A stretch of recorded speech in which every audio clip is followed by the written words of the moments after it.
They called it a sanctuary for children, but it was built like a prison.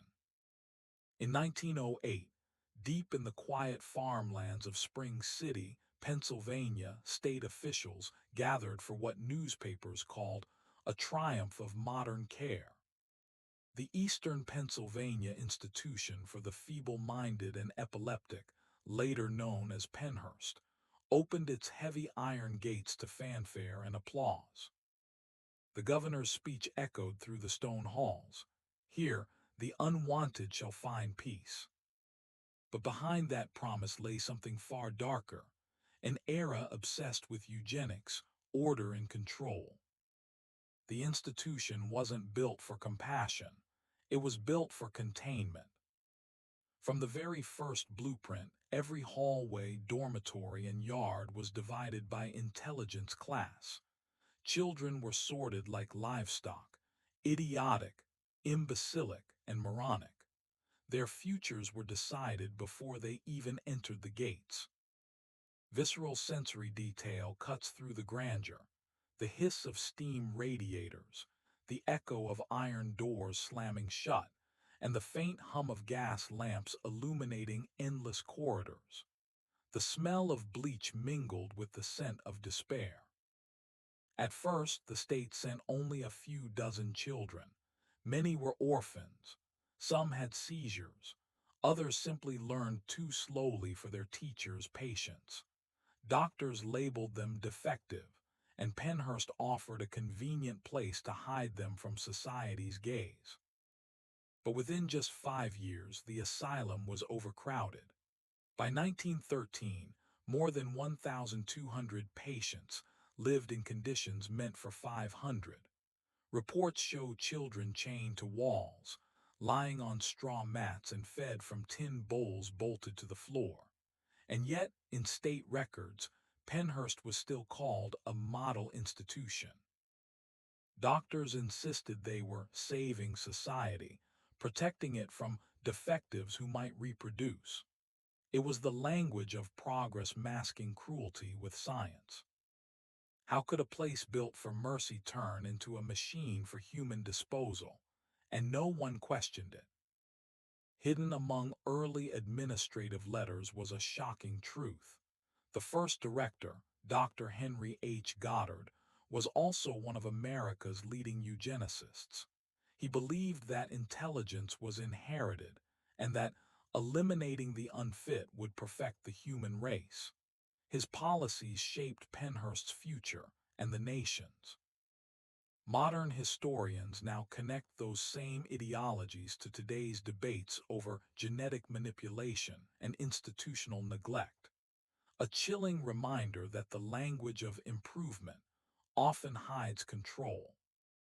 And in the basement of the administration building, workers discovered a room with 47 small beds, each labeled only by number. No names, no records. But one child's file, labeled Patient 32, would later expose the asylum's first horrific secret. They called it mercy, it was exile. But one child would remember everything, and decades later, her voice would return from the archives. In the 1930s, helping children became the excuse for scientific horror.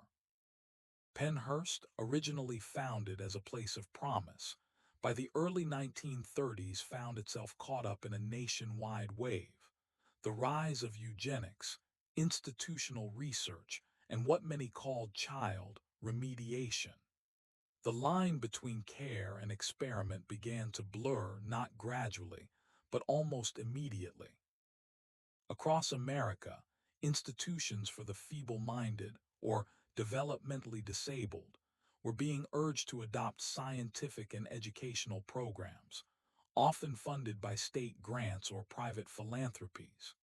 Children were classified into categories, their development measured, their behavior observed under forms of trial. The belief was that traits like intelligence, morality, even obedience were inherited or could be shaped.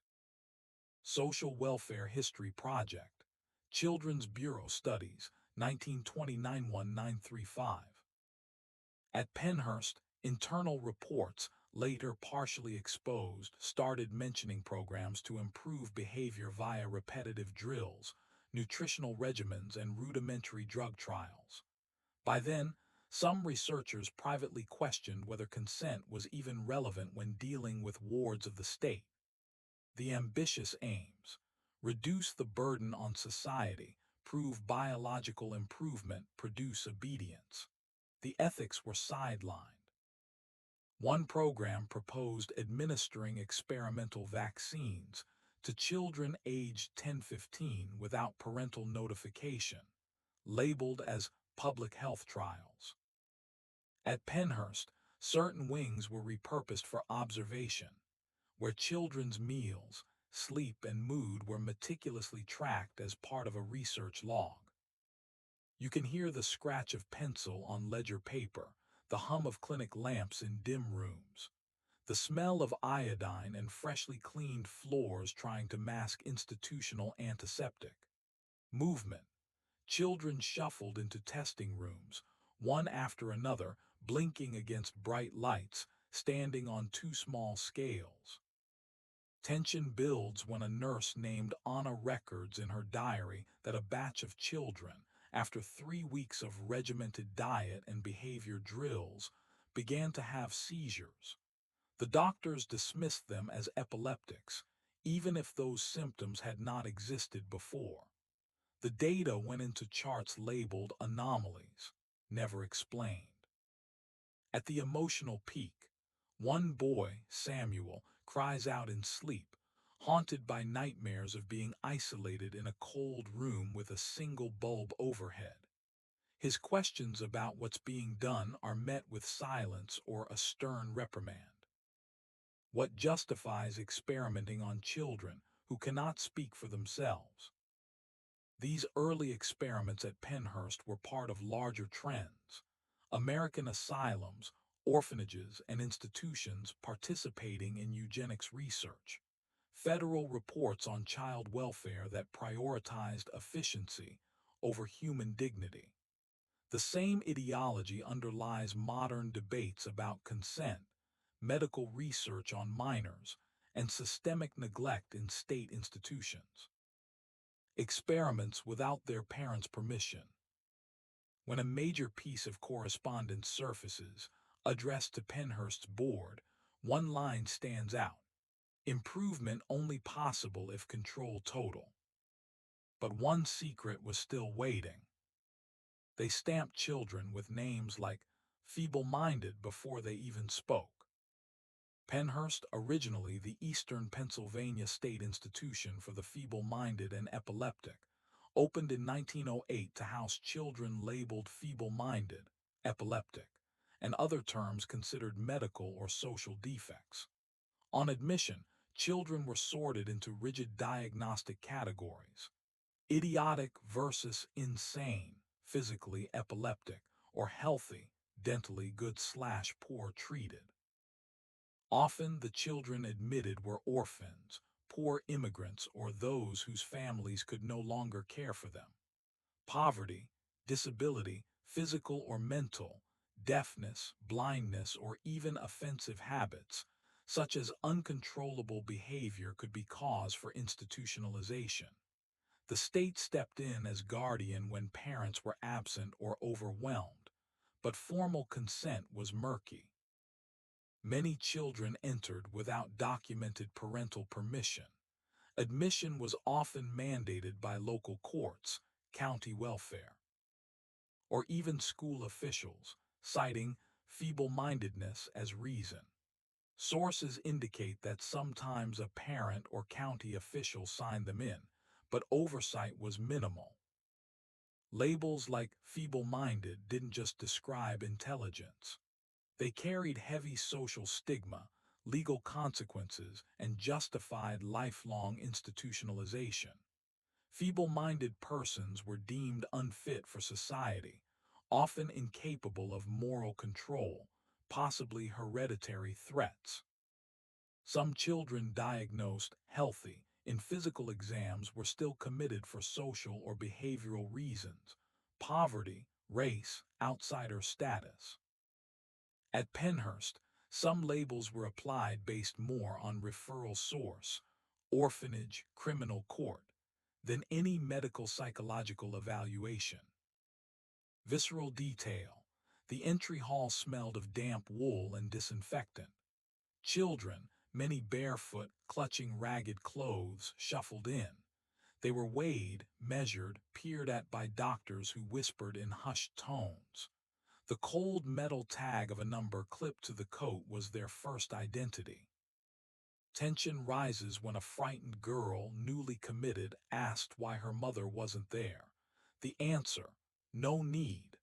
The institution was her guardian now, and no one asked her if she wanted to be there.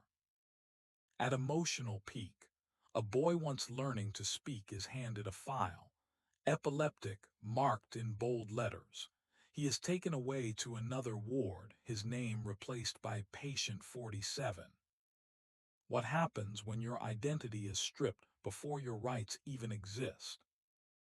Modern parallels. Today, debates over institutionalization versus inclusive education and consent in special education hinge on similar fears. Labeling children can limit opportunity, stigmatize, and justify control. Power still lies in who names, who diagnoses, who commits. They labeled him before they knew him. But one child's record, lost for decades, would become proof the labeling was deliberate. They ran experiments beneath children's feet, hidden in tunnels and boilers' rooms. The campus looked like a village from above: neat red brick cottages, a powerhouse, laundry and dining halls.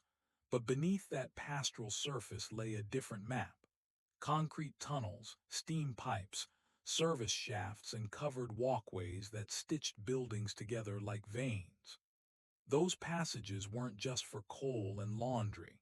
They became an invisible architecture for secrecy. From the 1910s onward, Penhurst's designers planned a self-sufficient institution. Its own power plant, boiler systems, and covered tunnels to move residents and supplies in all weather.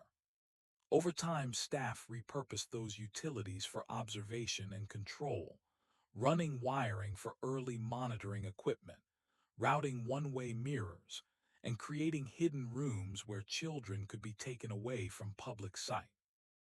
The blueprints disguised corridors as maintenance spaces, the truth hid in service labels and sealed doors. Supplies trucks sometimes carried not just coal, but crates labeled medical waste, a euphemism for evidence. The sensory detail is immediate.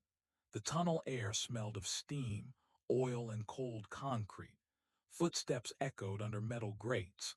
The faint vibration of the power plant thrummed through the soles of your shoes. Staff learned to move quietly, carrying instruments wrapped in cloth, their breaths visible in winter as they ferried children between wings. Those physical cues made the place feel less like a hospital and more like a lab. Tension ratcheted when orders came down from administration to centralize testing, a phrase that meant moving selected children through the subterranean arteries at night for observations.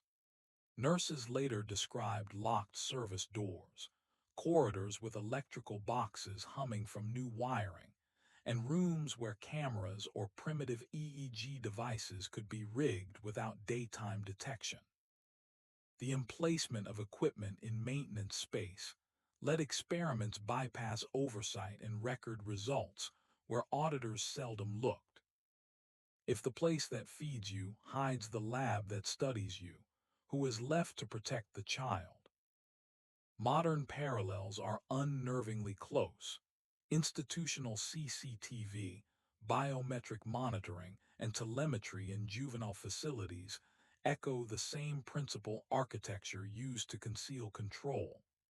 The difference now is digital footprints replace ash-stained boxes, but the power imbalance is unchanged. Tunnels hid their worst experiments.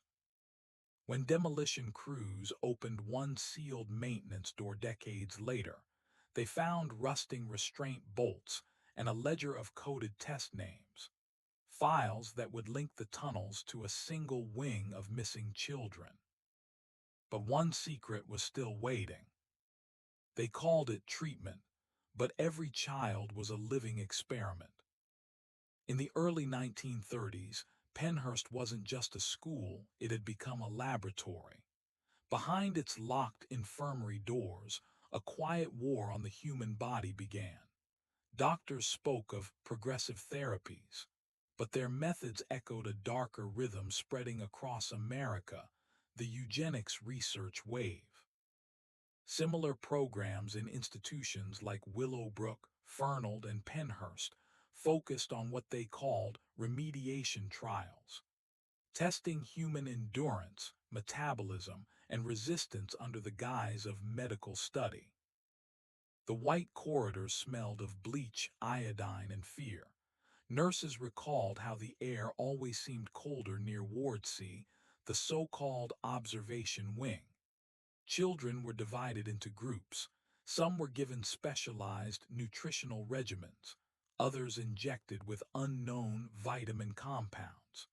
But the patterns tell another story. The food rations weren't experiments in nutrition. They were starvation cycles designed to study deprivation's effects on growth. The injections weren't vitamins. They were early psychotropics and viral serums, untested on adults. Medical logs from the 1930s show a disturbing precision. Daily rectal temperature checks, blood pressure readings every 2 hours, body weight tracked in decimals. It wasn't care, it was data collection. The children's trembling bodies, their thin arms strapped for blood draws, became the living pages of a study no one would publish. They called it the Physiological Correction Initiative.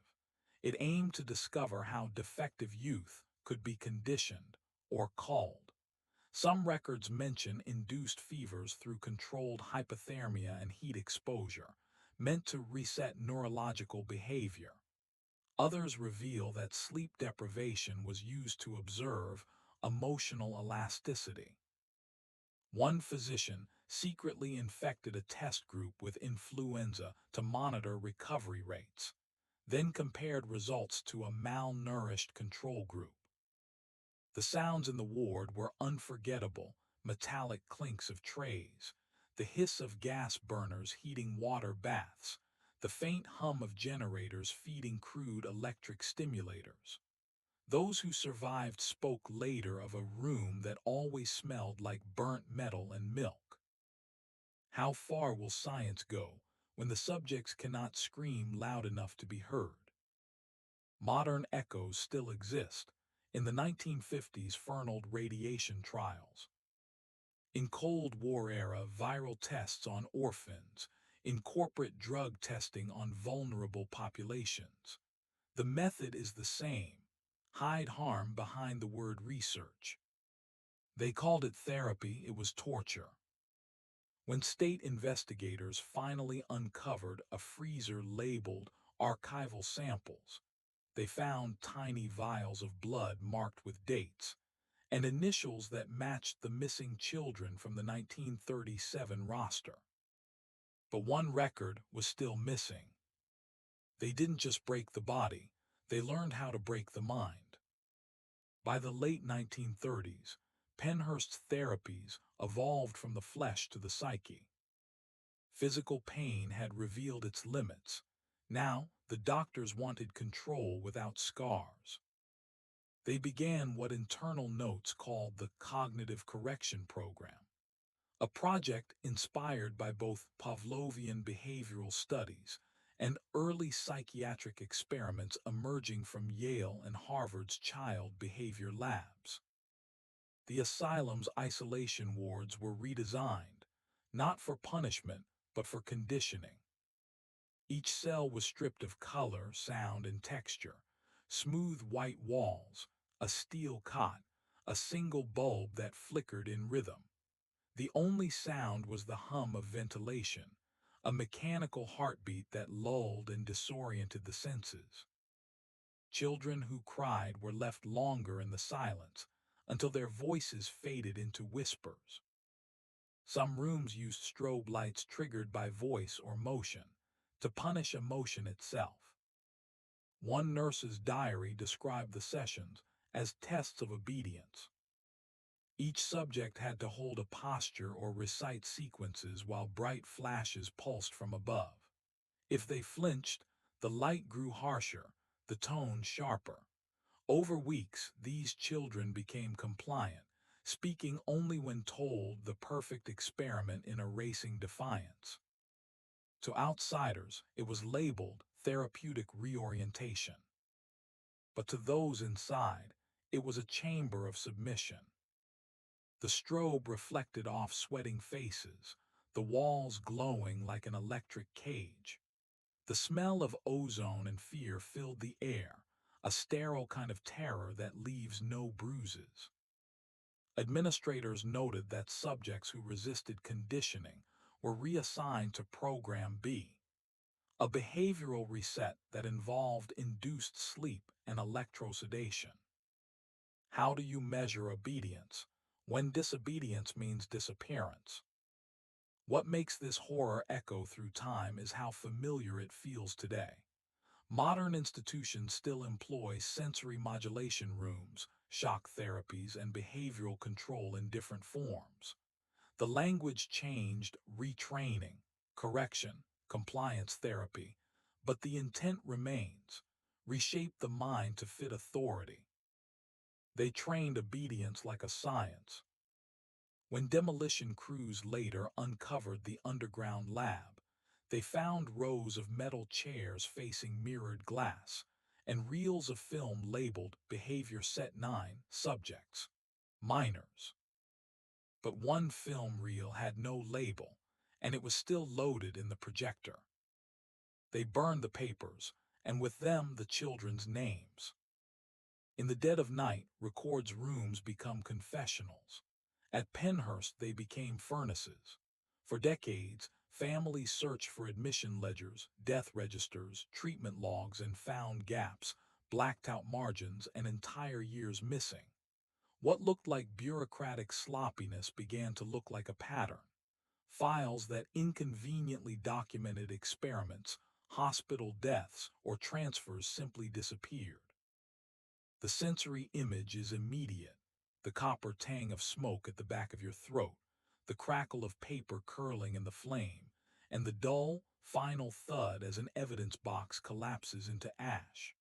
Night staff later recalled dumpsters filled with shredded manila folders and the heavy, wet smell of books doused by hurried buckets of water. These were not small clerical errors. They were systematic erasures designed to remove tracks. Temple University's archive projects and preservation efforts have had to reconstruct histories precisely because so much was lost or hidden. Some fires coincided with oversight visits. Audits scheduled the next morning found nothing but charred paper. Tension builds when whistleblowers attempted to save sets of files. A clerk tucked a stack of patient cards into her coat. Another buried ledgers under cooling ash in a coal pit. But fear ran deep. Staff who tried to talk were transferred, fired, or labeled unstable. In the landmark Halderman litigation, advocates argued that institutional secrecy and lost records had directly obstructed accountability. A legal battle that shaped disability rights law in the U.S. and exposed how paper can be weaponized to silence victims. Years later, boxes of records surfaced in unexpected places, misfiled at county offices, hidden in storage rooms at other state hospitals, suggesting deliberate removal rather than accidental loss. The emotional peak comes when a mother searching for her son's file finds only a scorched tag, 219 missing. She presses the brittle paper to her face, feeling the grit of ash, and realizes the official story has been rewritten without her consent. The silence that follows is not peaceful, it's complicit. If the paper that proves abuse is gone, who can force the system to admit the truth? Modern parallels are chilling. Destroyed corporate research files, shredded regulatory reports, and archived databases quietly redacted, all echo the same playbook of concealment. The Pennhurst story taught activists to chase crumbs. Alternate archives, family letters, and forgotten court dockets became the only hope for reconstruction. They fed truth to the flames. When investigators dug beneath a maintenance floor, they found a sealed metal trunk charred, warped with one intact file inside.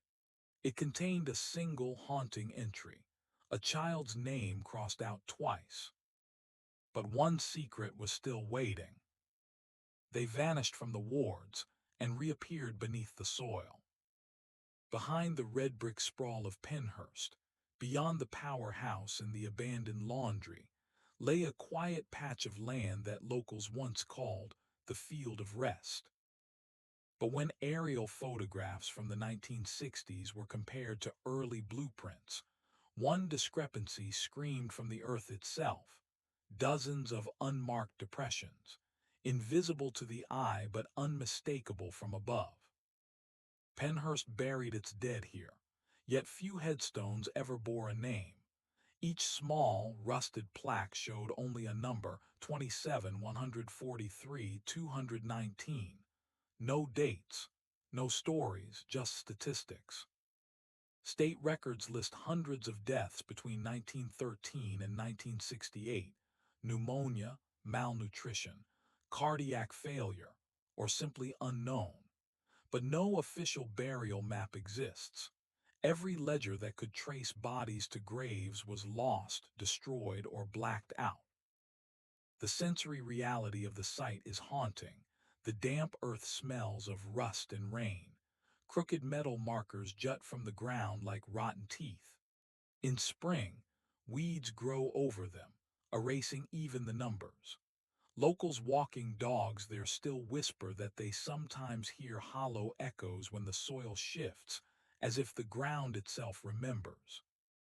In the 1990s, surveyors found human remains beyond the official burial zone, suggesting bodies were moved or dumped to expand the asylum grounds.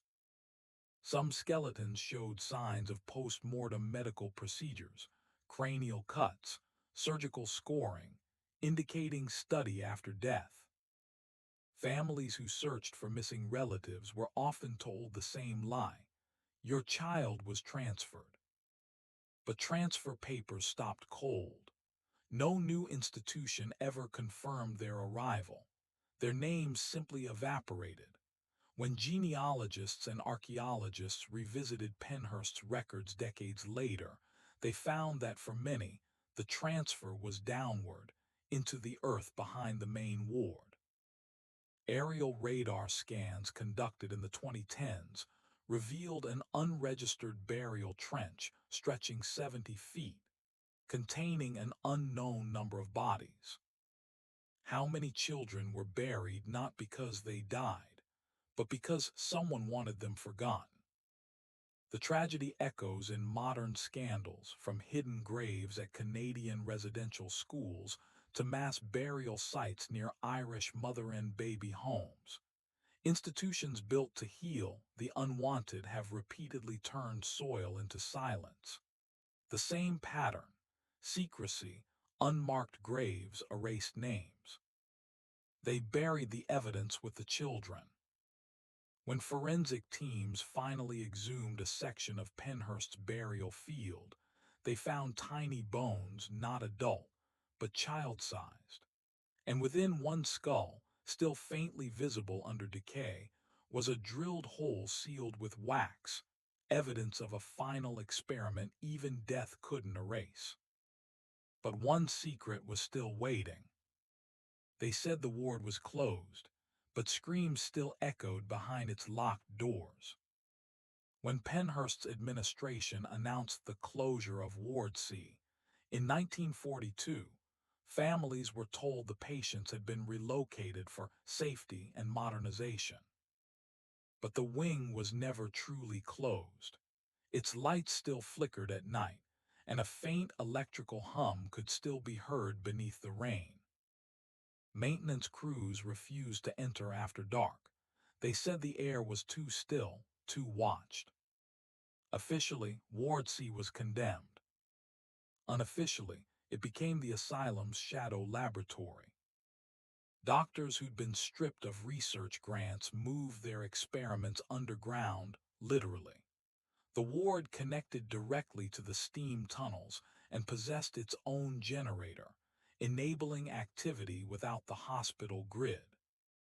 Ward C patients were no longer listed in census reports after 1943, yet food deliveries and medication orders remained unchanged. When inspectors visited, entire hallways were staged clean beds, empty clipboards, while the true test rooms lay behind disguised supply closets. Inside those hidden corridors, the experiments changed focus. Instead of visible physical tests, records describe neurological reinforcement studies, primitive electroshock combined with chemical sedation and controlled auditory stimulation. Staff used terms like neural reset and obedience feedback. The goal was to create compliant behavior through fear conditioning, the same dark science that Cold War intelligence programs would later adopt under new names. The atmosphere inside Ward C was suffocating. Paint peeled from the walls, revealing a gray underlayer the color of old bone. The smell of ozone and disinfectant mixed with damp plaster. A single bulb swung on its wire, its faint buzz masking the distant click of electrical switches. One surviving attendant later testified that, when the lights dimmed, the children knew to stop breathing. A 1950 memo from a state health officer mentions unauthorized continuity of behavioral observation in condemned zones. It was buried in an appendix, ignored for decades. How many experiments survived the institution's death, feeding data to programs that would later claim to start fresh? The story doesn't end with Pennhurst. During the 1950s and 60s, defense and psychiatric institutions quietly adopted similar conditioning frameworks, some even citing anonymous Eastern studies. What began in that hidden wing echoed into modern research on compliance, trauma, and control. Ward C never truly closed. When the property was finally sold in the 1980s, contractors found a bricked passage behind Ward C. Inside were rusted restraints, a child's shoe, and a clipboard sealed in wax, its pages stamped active. But one secret was still waiting. When the walls of Pennhurst began to crack, it wasn't from age, it was from conscience. Not all who worked there could stay silent. Some saw too much. A nurse who entered fresh from nursing school in 1938 later wrote in her diary, "The children flinch before the lights even turn on. They know what's coming." That diary would never see the light of day until decades later, found in an attic in Norristown, Pennsylvania. Its pages were water-stained, but her descriptions were unmistakable: burns, restraints, and what she called tests of obedience. The first whispers began in the 1940s. A janitor mailed an anonymous letter to the Reading Eagle, claiming there were basements filled with discarded souls. The paper ignored him. The envelope was marked delusional. A young physician, Dr. Howard Finley, requested an internal audit after finding unauthorized equipment in a sealed portion of Ward C within 2 weeks. His transfer request was approved, and his personnel file vanished from state archives. Others tried to speak too: a nurse named Margaret Dillon, who secretly documented bruises and injuries. She slipped photos into church bulletins, begging the clergy to investigate. She lost her job the following month for insubordination. Her apartment was later broken into, her negatives missing. In 1951, a handwritten report surfaced describing electrical aversion drills and long-term isolation trials. It was unsigned but written on state stationery. The handwriting matched a nurse who went missing that same year. By the late 1950s, a few survivors who had escaped the institution began writing letters, some to newspapers, some to the government, some to nobody in particular. One letter read simply, "They said I was sick. I wasn't sick, I was scared." But Penhurst was a machine of silence, a place where paperwork buried truth faster than any grave could. Staff were bound by confidentiality laws, threatened with loss of pensions or criminal charges if they revealed internal information. A culture of fear grew stronger than any wall. Those who defied it faced exile. Their colleagues avoided them. Their families were harassed. One whistleblower, a night nurse named Elaine Roper, disappeared in 1963 while traveling to deliver evidence to a local pastor. Her car was found abandoned 10 miles from the asylum, doors locked, headlights on, keys still in ignition. Decades later, her notebook was discovered sealed inside a wall during renovation. It contained only one sentence: "They were still alive when the lights went out."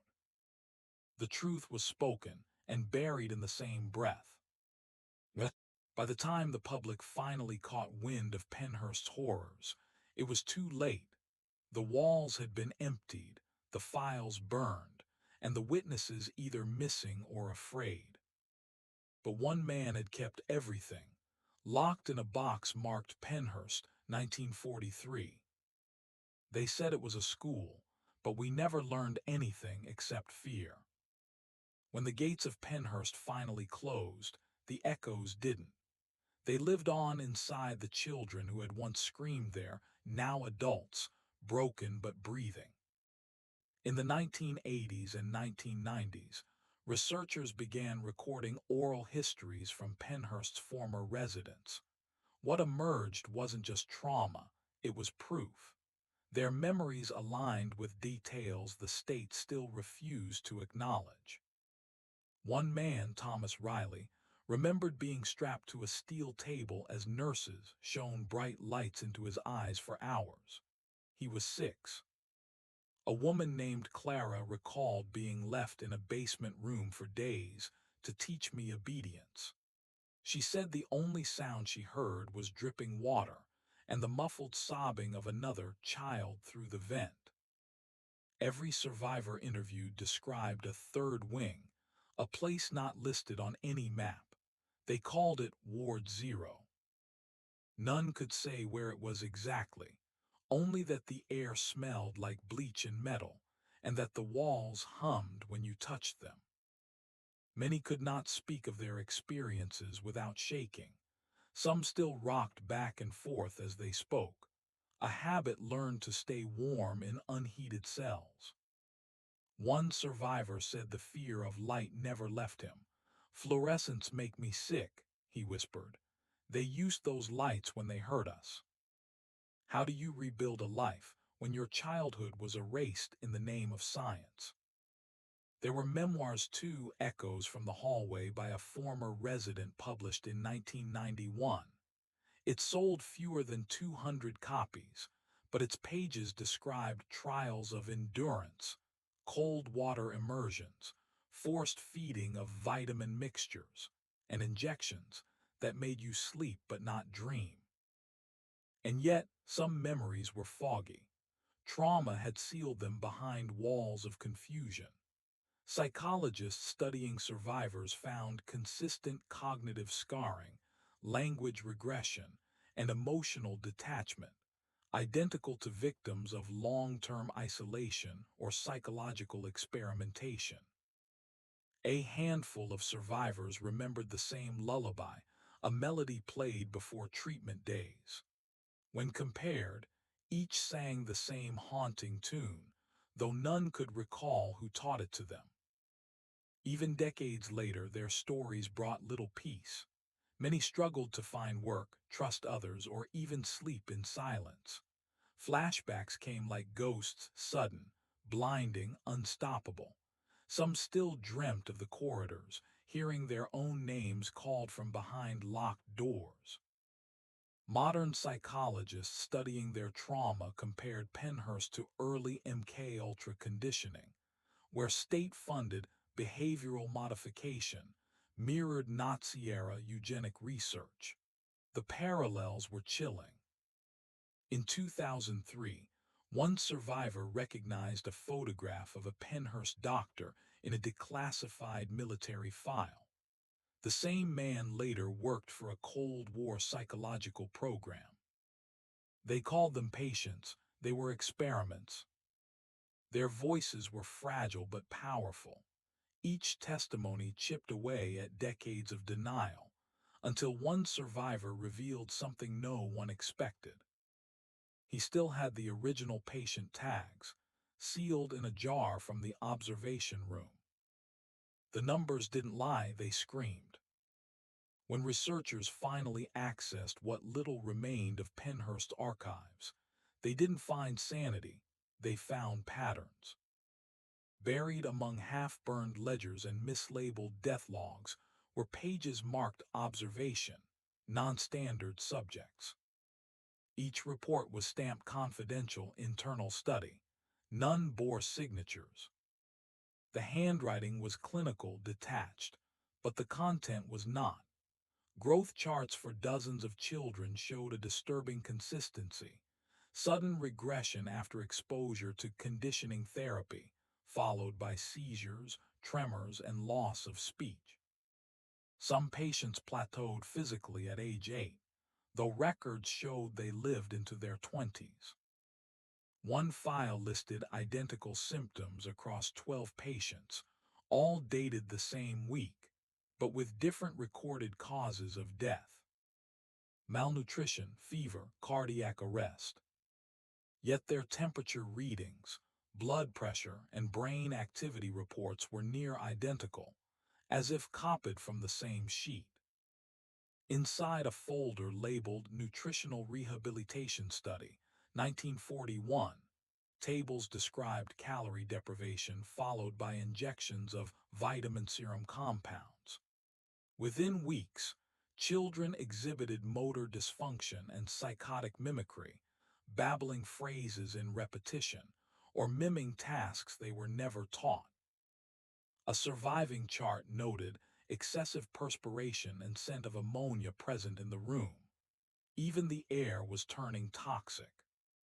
When forensic archivists scanned one surviving microfilm roll, they found overlays of electroencephalogram tracings, primitive brain wave tests, decades ahead of standard medical use. But the tracings were not diagnostic. They were predictive, measuring neural compliance during stress induction. What were they really trying to create? Healed children or controlled minds? Each test subject had a label code, but some codes appeared in later files marked reassigned, meaning those same patients reappeared under new names. Their growth data continued long after their official deaths. One name, subject P23, was traced to 3 different children across 3 decades, all showing the same cranial malformations and identical EEG patterns.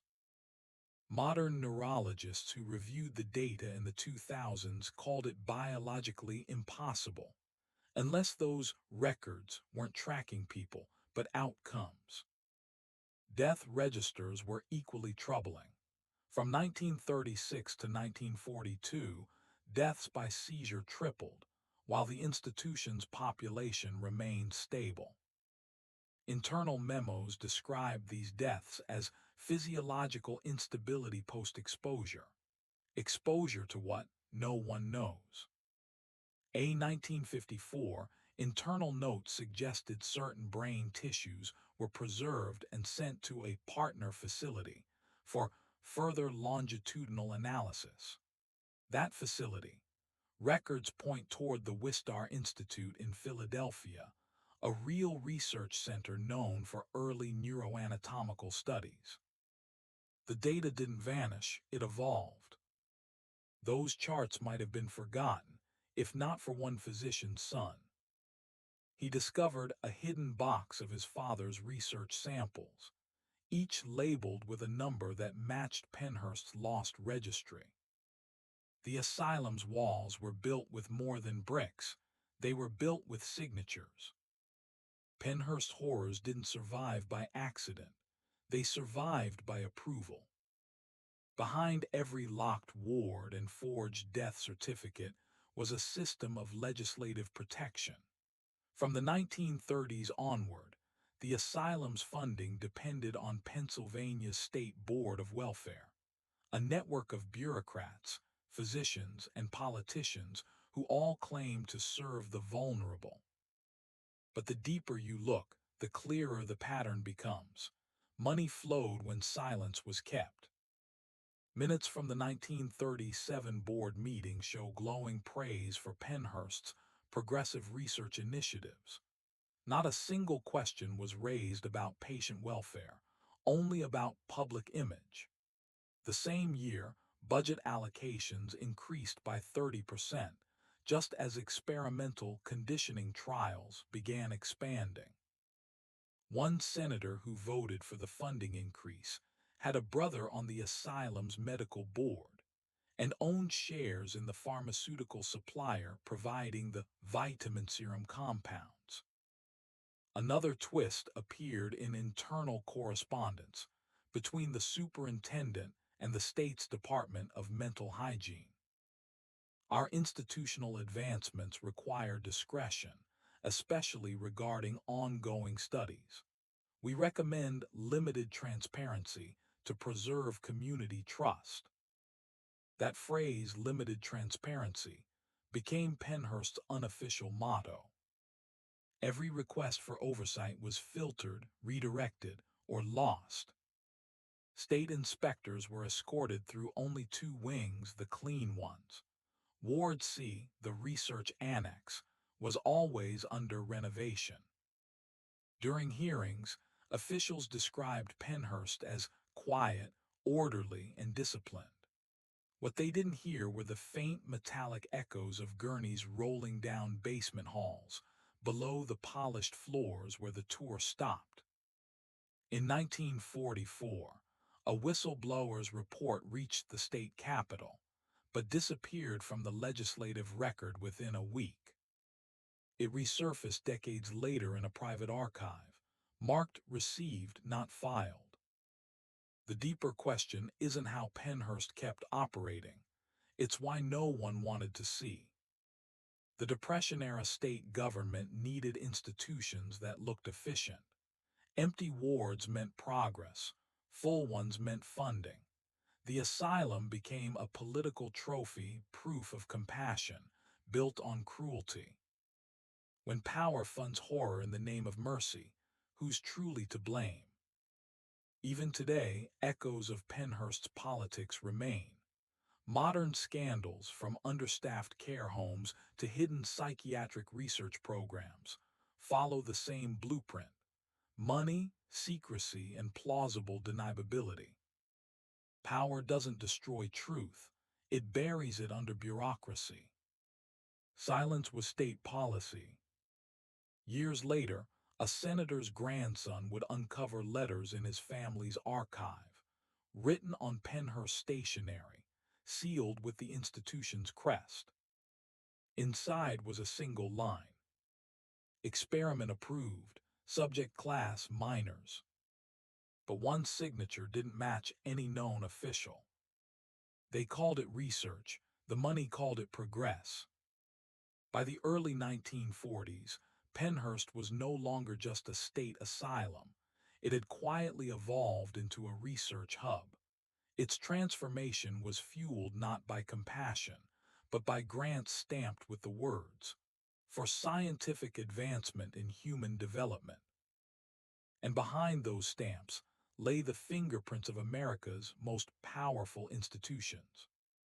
When the federal government began distributing wartime health research funds under the National Institute of Mental Health, NIMH, and later, private philanthropy through the Rockefeller Foundation and Carnegie Institution, Pennhurst's name appeared in the margins of several grant ledgers, never as the recipient, but as a partner facility for behavioral studies.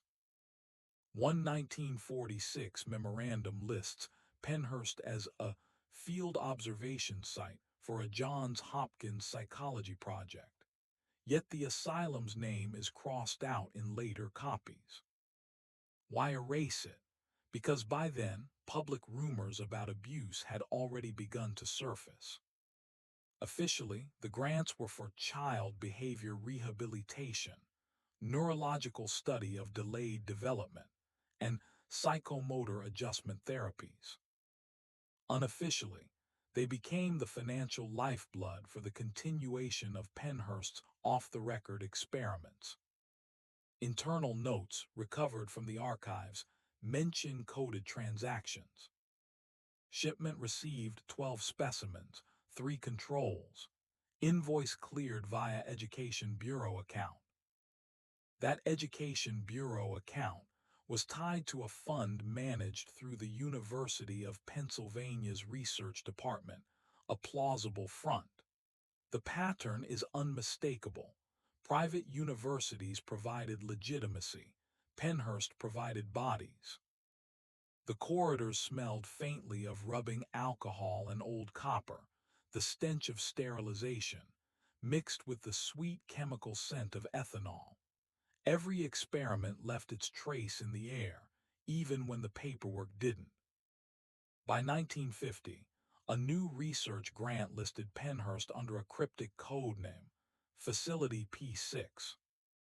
It received funding for environmental deprivation studies, directly preceding military-backed psychological conditioning programs later tested during the MKUltra era. Was Pennhurst one of the early test beds for the U.S. government's darker research agenda? The timelines overlap too neatly to ignore. How many minds were sacrificed so the nation could learn how to control them? Modern historians have since connected fragments of these funds to contemporary think tanks and pharmaceutical giants. What was once labeled child rehabilitation evolved into psychological compliance research, the roots of modern behavioral pharmacology. The asylum's silence wasn't cheap, it was profitable. Progress was just another word for pain. One grant auditor in 1952 noticed something chilling. Several checks issued to Pennhurst were signed not by doctors, but by defense contractors. And in the margins of one receipt, a handwritten note. Results promising. Continue Phase II in isolated wing. But the location of Phase II was never recorded. The law didn't fail the children, it protected their captors.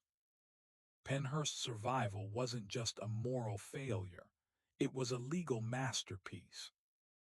While the world believed the asylum operated under state supervision, its doctors and directors were, in reality, insulated by an intricate web of legal immunity. The very system designed to guard the vulnerable had been weaponized to conceal their suffering. In 1938, Pennsylvania introduced the State Sovereign Immunity Act, shielding public institutions from civil liability unless explicitly waived. For Pennhurst, this meant that no family could sue, no matter the abuse, neglect, or death.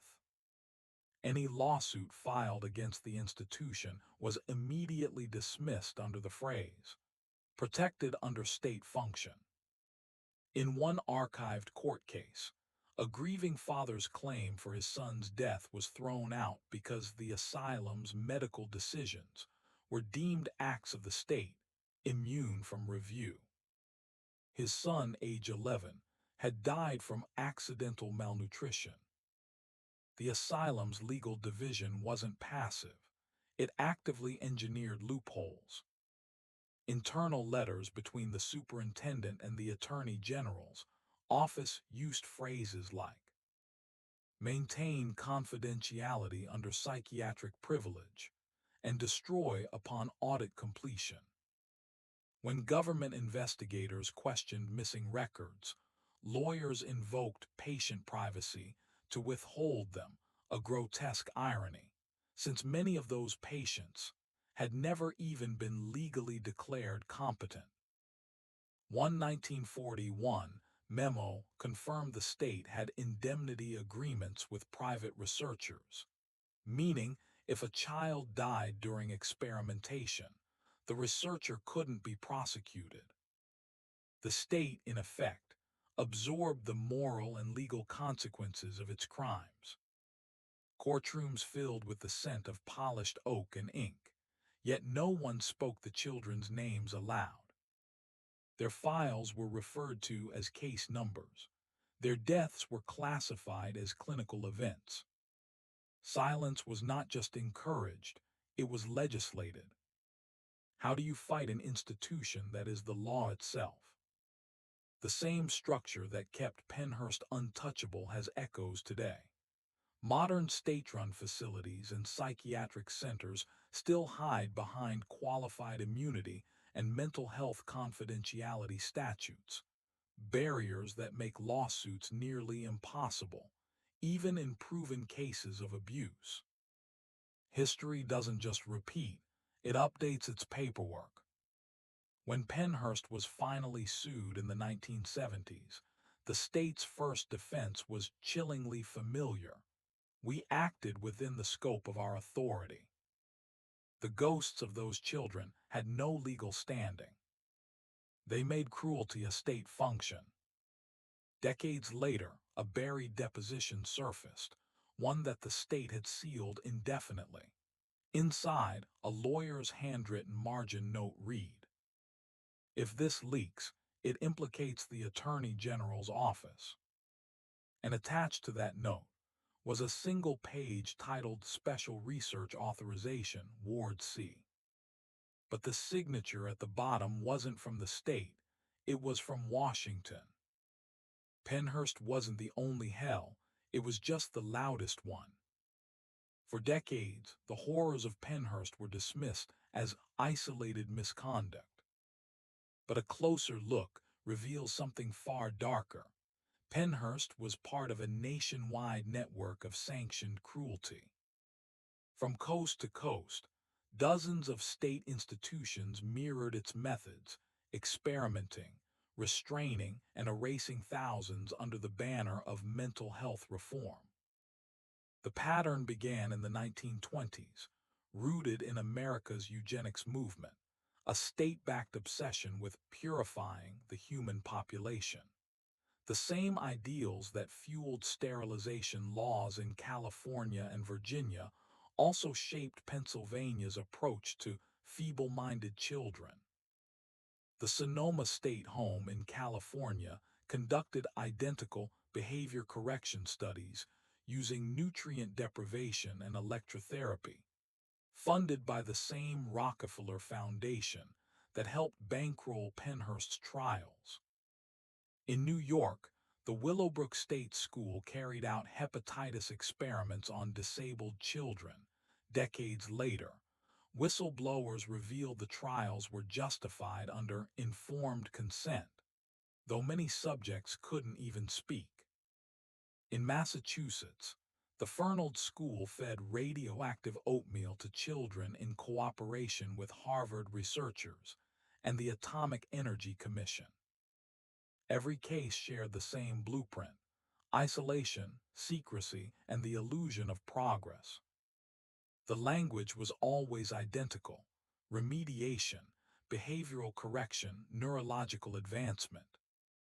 A 1942 interinstitutional memo uncovered by historians used the code P group to describe cross-facility data sharing, including Pennhurst, Fernald, and Sonoma. It proved they weren't acting alone. They were sharing results and likely methods. Visceral detail. Cold stone walls, bleach-stained corridors, the same echo of metal doors clanging shut, whether in Pennsylvania or California, the sound was identical. Children smelled the same disinfectant, wore the same coarse uniforms, and learned the same lesson. Pain was policy. How many isolated incidents does it take before it becomes a system? Even more chilling, after World War II, several of these facilities collaborated with federal research arms studying psychological resilience. The line between medical care and military psychology blurred completely. Pennhurst wasn't a rogue institution. It was a test bed. Documents declassified in 1999 revealed a joint study proposal titled Child Adaptation Under Controlled Environments, linking Pennhurst's reports to early Cold War defense psychology programs. What began as helping children adjust evolved into a blueprint for controlling human behavior under pressure. And though Pennhurst eventually shut down, many of its sister institutions quietly rebranded. Their buildings repainted, their names changed, their records sealed. The system didn't die, it simply learned to hide better. Pennhurst wasn't alone, it was a franchise of fear. In 2004, a historian cross-referenced facility codes from those memos and noticed something alarming. One code, P6, appeared again. Not in Pennsylvania this time, but in Maryland. And the records from that Maryland facility. They vanished the same year Pennhurst's did. The nation's darkest secret wasn't uncovered by the government. It was uncovered by a camera. For over half a century, Pennhurst Asylum hid behind its tall iron gates and the comforting words of treatment and care. But in 1968, one man shattered that illusion. His name was Bill Baldini, a young, idealistic reporter for Philadelphia's NBC 10. And what he filmed inside Pennhurst would change the course of American mental health history forever. The 5-part television documentary, titled Suffer the Little Children, aired over several nights. The footage was raw, disturbing, and unlike anything the public had ever seen. Children and adults unclothed, tied to metal bed frames. A floor slick with human waste. A child rocking back and forth, whispering to himself in a corner. A nurse's voice echoed in the background, "We can't help them. There's nothing else we can do." This wasn't journalism. It was a moral reckoning. Baldini's camera peeled away every comforting myth. For the first time, ordinary Americans saw the truth that Pennhurst wasn't a hospital. It was a warehouse for the unwanted. Families who had sent their children there, believing in care and compassion, saw their sons and daughters, emaciated, restrained, and voiceless. Some parents recognized their children in Baldini's footage, sitting in corners or strapped to chairs, and they had never been told their children were even alive. The series aired unfiltered, no music, no narration to soften the horror, only the sound of moaning and the clatter of wheelchairs echoing down dark hallways. It was pure, unrelenting truth. The public reaction was explosive. Letters flooded NBC and the state government. Churches held vigils. Lawmakers demanded investigations. But behind the scenes, Pennhurst's administration panicked. They called the footage selective, misleading, and emotionally manipulative. Yet it was too late. The world had seen what they'd hidden. The Encyclopedia of Greater Philadelphia later noted that Baldini's exposé, transformed Pennhurst from a local rumor into a national symbol of institutional abuse. It didn't just open the gates, it ignited a movement. Within months, advocacy groups began demanding federal oversight. By 1974, Geraldo Rivera, Willowbrook, investigation in New York echoed Baldini's work, proving that Pennhurst wasn't alone. It was just the first domino to fall. For decades, the cries of Pennhurst's residents had gone unheard. But all it took was one camera, one light switched on in the darkness, for an entire nation to finally listen. When Baldini returned years later, Pennhurst was silent. Empty halls, dust, and broken restraints. But in his words, the silence didn't mean peace. It meant the world had finally run out of excuses. The truth didn't escape Pennhurst, it was broadcast. But as cameras brought light into the halls of Pennhurst, something strange began happening behind the scenes. Records were disappearing. Staff were resigning. And a quiet order from somewhere above told everyone to stop talking. After Suffer the Little Children aired, America couldn't look away, and the walls of Pennhurst began to tremble. For 60 years, the institution had buried its shame under red tape and silence. But once the footage reached the nation's living rooms, it awakened something powerful: conscience. The public outrage wasn't a spark. It was an inferno. In the late 1960s and early 1970s, parents of Pennhurst's residents, many of whom had been told for decades that their children were beyond saving, began to speak out. They formed grassroots advocacy groups. The Pennsylvania Association for Retarded Citizens, PARC, led by Gerald Weber, became one of the loudest voices. They were joined by religious leaders, journalists, and even ex-staff who could no longer bear the guilt. Their message was simple but revolutionary. Institutionalization is not care, it's confinement. Letters poured into the state capitol. Churches hosted public forums. Mothers stood on courthouse steps holding faded photographs of their sons and daughters, demanding that the state bring them home. The pressure worked. In 1969, the governor of Pennsylvania launched a review board to investigate Pennhurst's conditions. But activists quickly realized something darker. The reports were watered down, sanitized, and filled with bureaucratic language. So they took it to the courts.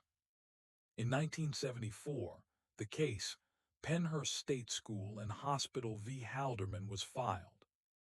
It was the first major federal lawsuit to argue that institutionalized individuals had a constitutional right to humane treatment and education.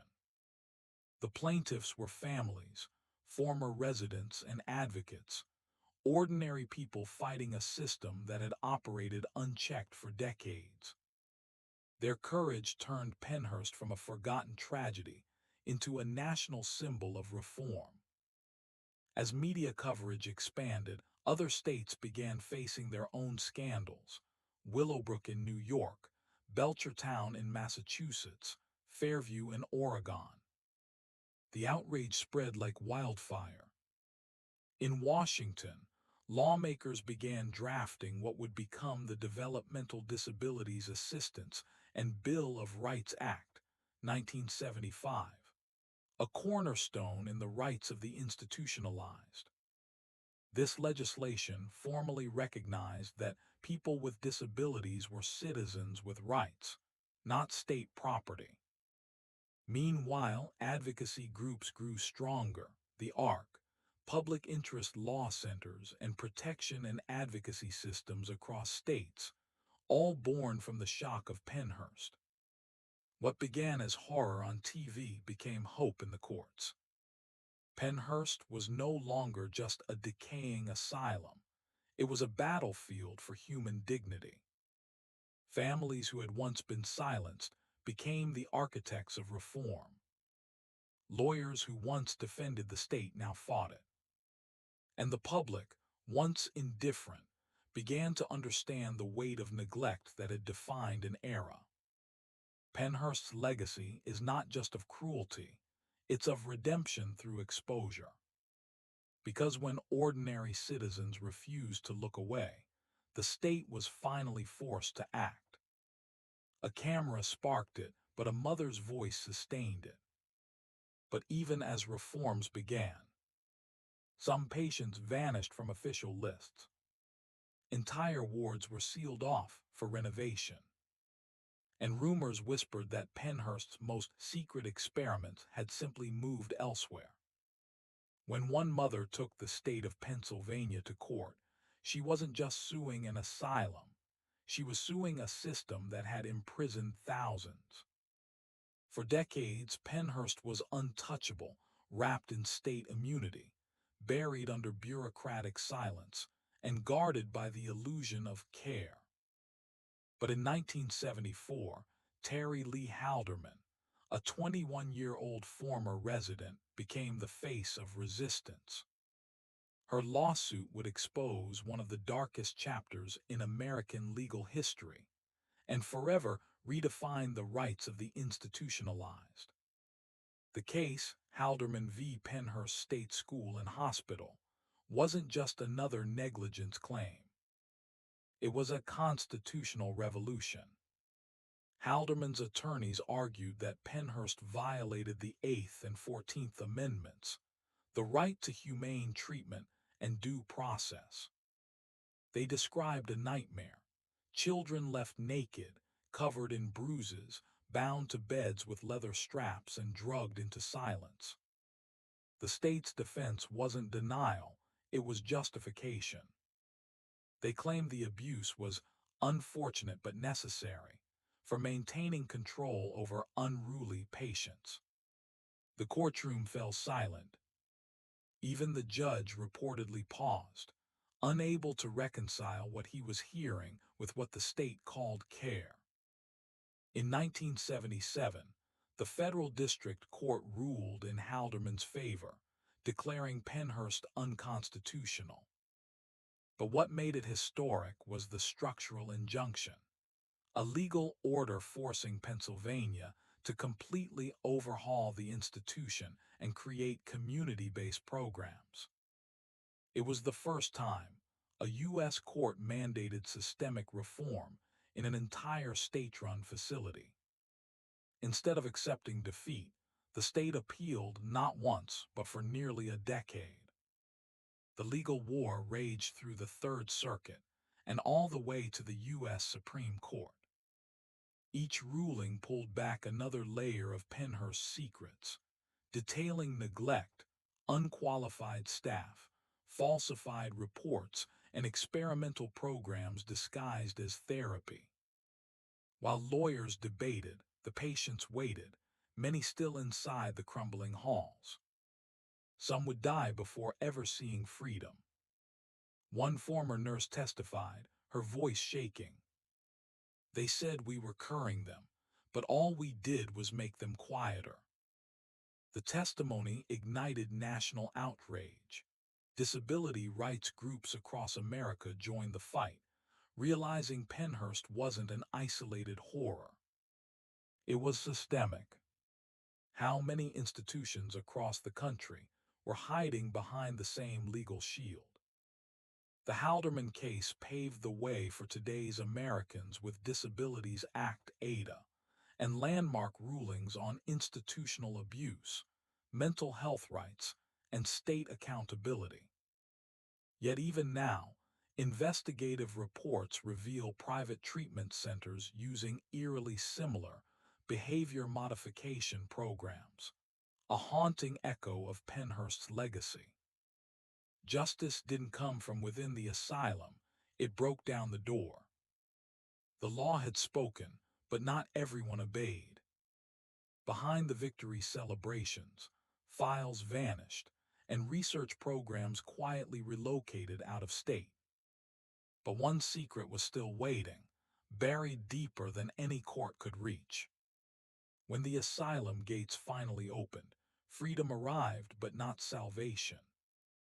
In 1987, the long shadow of Pennhurst began to fade as the institution was officially ordered to close.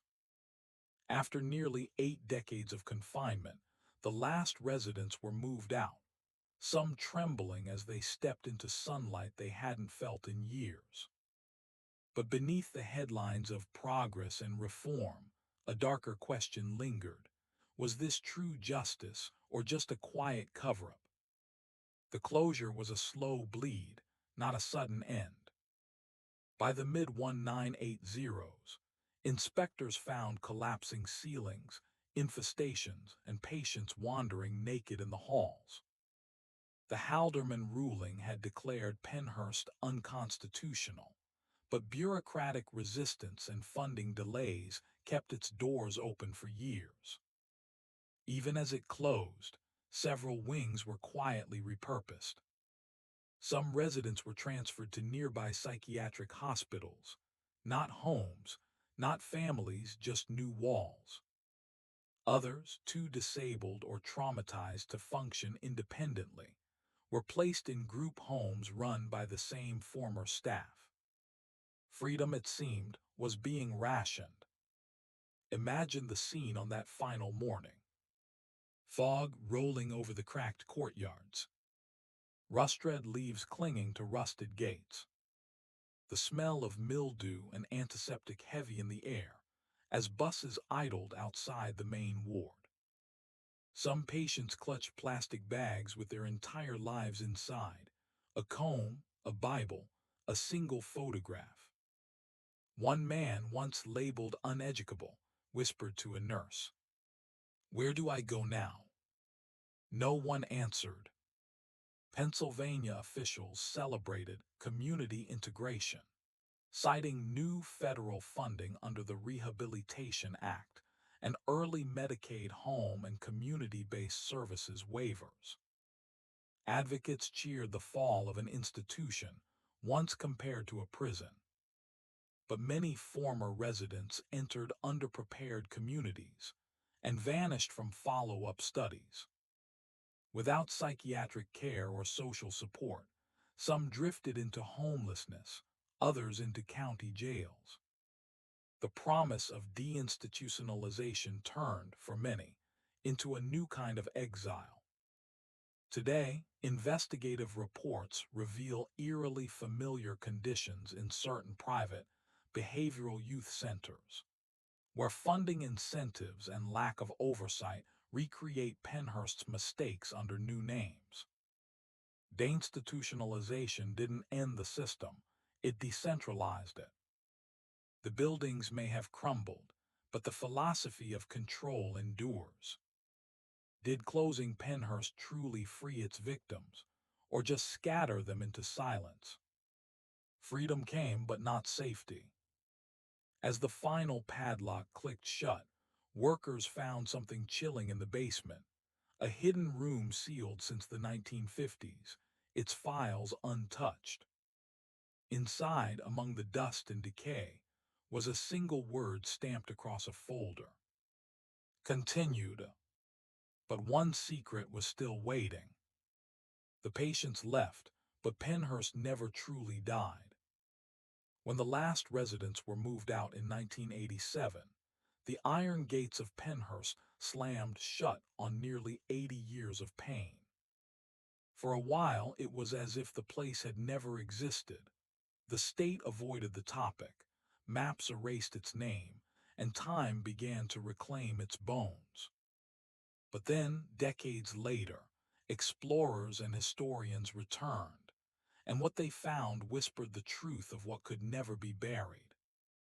Pennhurst sits crumbling atop a wooded hill in Spring City, Pennsylvania, its sprawling 1,400 acres littered with collapsed roofs, rusted bed frames, and files scattered like fallen leaves.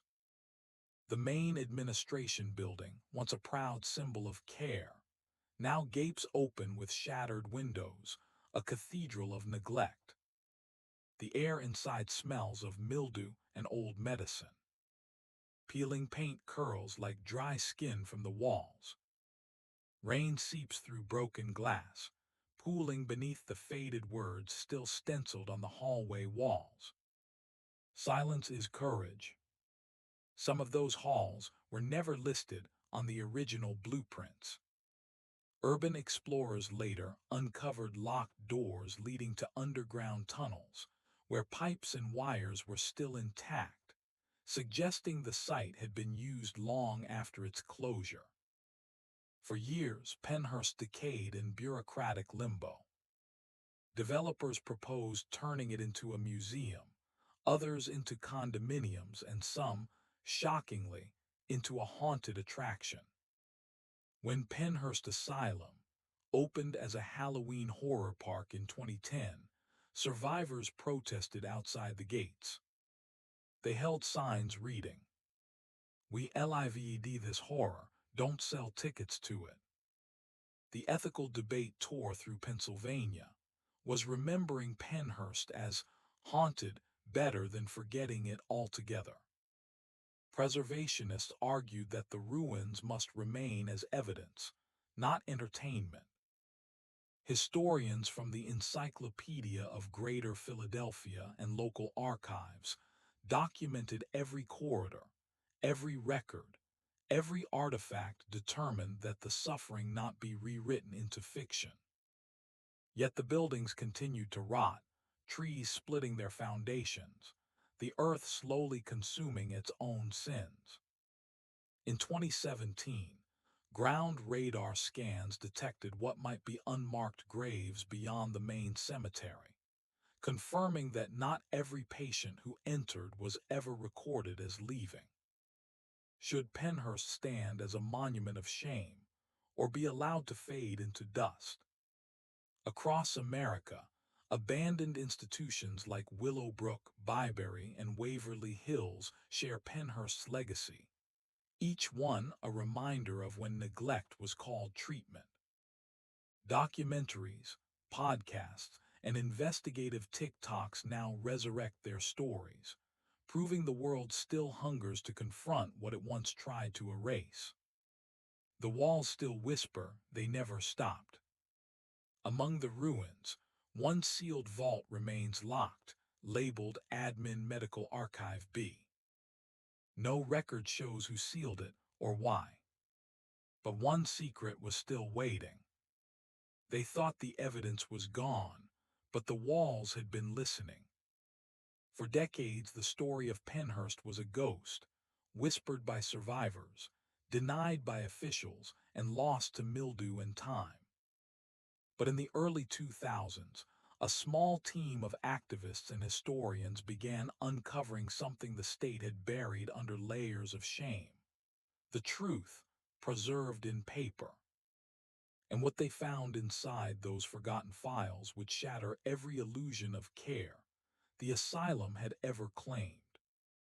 It started with a rumor, a janitor's key, an old basement, and the sound of filing cabinets scraping across concrete.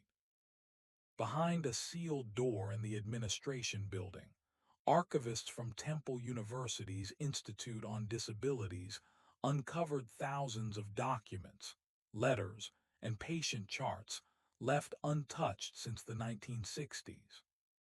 The project, later known as the Penhurst Memorial and Preservation Alliance, and the File Life Project, set out to digitize every page. They found admission records, psychological evaluations, punishment logs, and most disturbingly, handwritten notes by children, hidden inside folders or tucked beneath mattresses.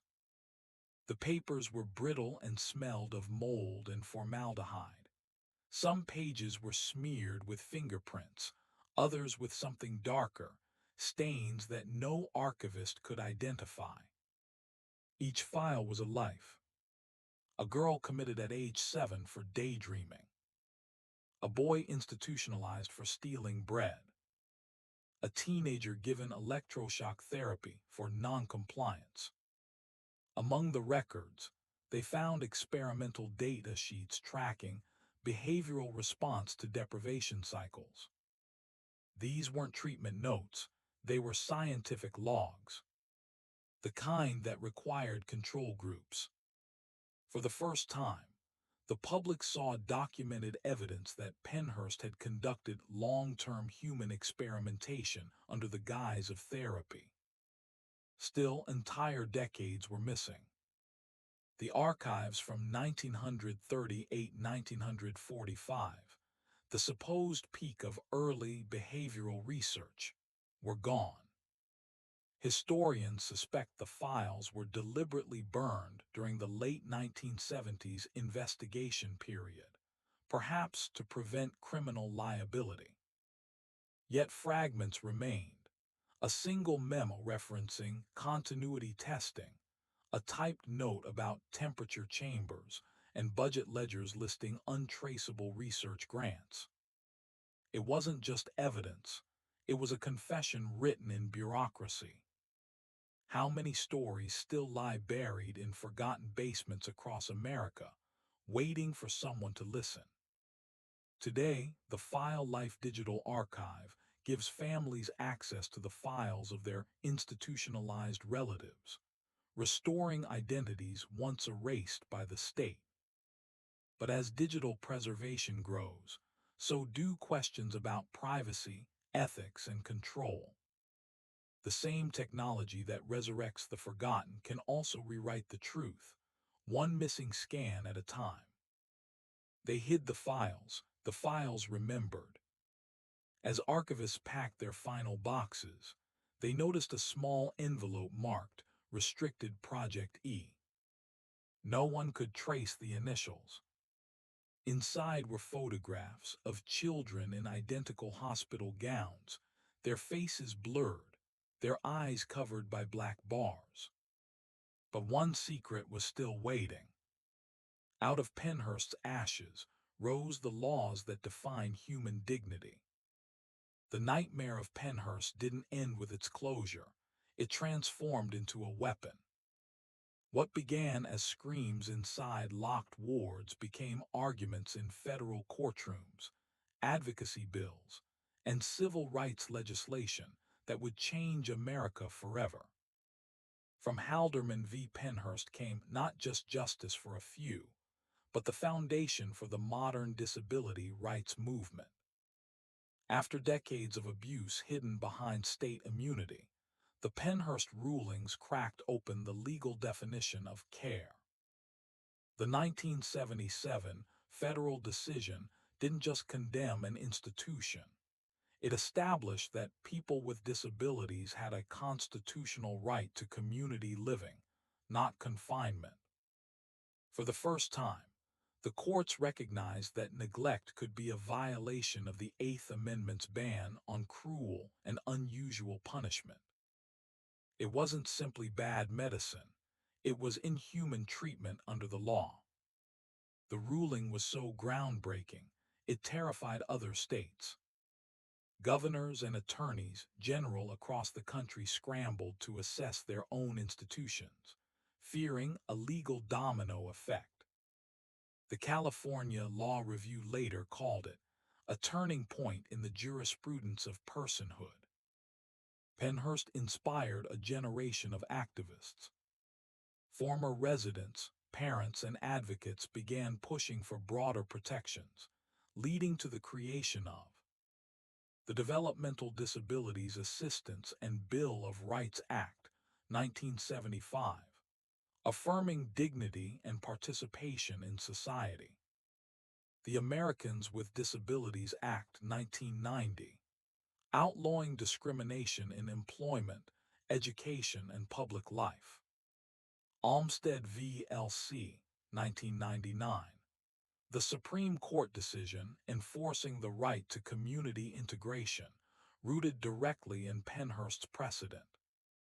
The very language of Pennhurst's court findings appears word for word in later federal rulings. The phrase least restrictive environment, born from that one case, became a cornerstone of disability law. Picture it. A courtroom crowded with former residents in wheelchairs, families clutching photographs, lawyers flipping through binders stamped Pennhurst. The air heavy with the smell of old paper and anxiety. For once, their stories were being written into law, not locked into files. One survivor whispered to a journalist, "We were experiments once, now we're evidence." How many of today's rights exist only because of someone else's suffering in silence? Even today, legal scholars and activists invoke the Pennhurst Doctrine, a precedent limiting how federal courts enforce state-run programs. The irony, the same case that freed thousands also built a new wall of immunity for the states. In trying to end abuse, Pennhurst's legacy also revealed the fragile balance between freedom and control. Pennhurst turned pain into precedent. Yet as the laws evolved, the money didn't always follow. By the 2000s, some private facilities began reopening under new names: behavioral centers, treatment academies, youth homes. The structure had changed, but the philosophy hadn't. And one modern institution was hiding a secret Pennhurst would have recognized instantly. But one secret was still waiting. They promised it would never happen again, yet it did, just under brighter lights. The ghosts of Pennhurst never vanished. They simply changed their lab coats. Behind polished hospitals, smiling brochures, and ethical review boards, the same logic that justified Pennhurst's experiments still whispers through the corridors of modern medicine. Control, compliance, sacrifice in the name of science. Today we call it research ethics, but the lines blur disturbingly fast. In 2011, it was revealed that U.S. researchers had infected Guatemalan prisoners and children with syphilis in the 1940s, and no one was told until 60 years later. In 2022, investigations into certain pediatric psychiatric drug trials exposed children being medicated at triple the safe dose, all with parental consent forms that families never saw. The same excuse echoed: "It's for their own good." That phrase could have been spoken in Pennhurst Ward C decades ago. Even now, medical and behavioral trials sometimes edge into moral gray zones. Sensory deprivation and isolation experiments conducted in behavioral therapy studies. Data harvesting on children's mental health without explicit consent. Forced treatments in juvenile institutions, masked as rehabilitation. And just like in Pennhurst, oversight failures keep reappearing. Boards meant to protect patients often depend on the same universities or corporations funding the research. The system designed to regulate ethics often profits from breaking them. Where Pennhurst spoke of restoration and treatment, modern institutions speak of innovation and progress. But underneath, it's the same rationale that some suffering is acceptable if it leads to data discovery or a cure. A few must endure so the many may benefit. This mindset, utilitarian, cold, rational, is the modern echo of the eugenic philosophies that once justified Pennhurst's very existence. Much of today's research doesn't happen in secret wings, but in digital laboratories. Children's psychological data, facial expressions, emotional responses, all recorded through apps, schools, and online behavior trackers. No locked wards, just a new kind of experiment, one that doesn't require permission to observe. The experiment has become invisible, but no less invasive. Picture this. A child sits in a classroom, staring at a tablet that records every blink and heartbeat. The device learns what triggers anxiety, fear, or obedience, and sends it all to a server labeled research use only. In the name of care, the system watches. In the name of progress, the child is measured, not understood. So we must ask, have we truly evolved, or just rebranded control as compassion? Are today's ethics committees the moral shield we believe they are, or another illusion of consent?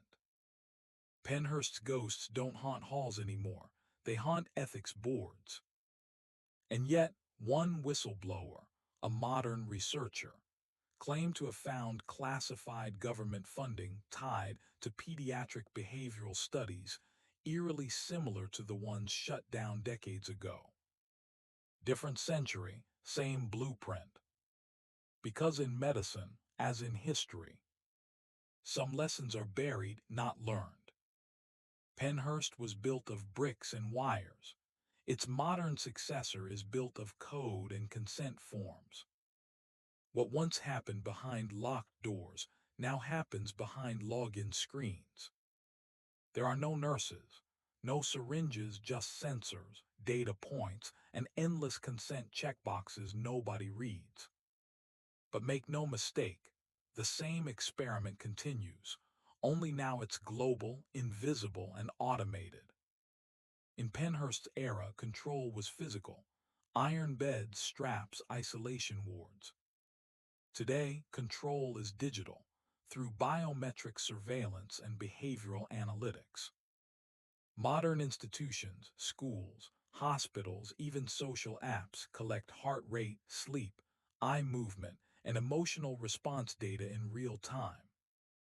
They call it monitoring for safety or personalized care.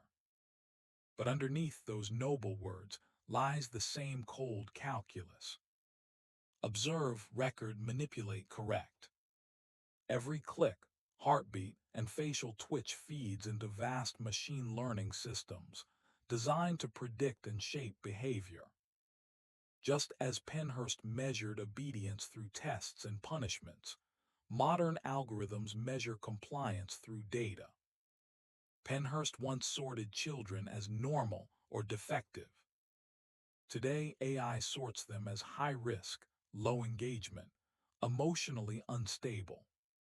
It's not called eugenics anymore, it's called optimization. But the philosophy is eerily familiar. We know what's best for you, we'll decide how you should behave.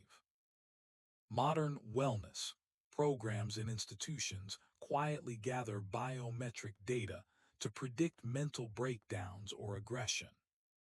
Insurance companies use similar data to determine coverage eligibility. Schools deploy AI emotion detectors in classrooms to identify disruptive kids before they act out.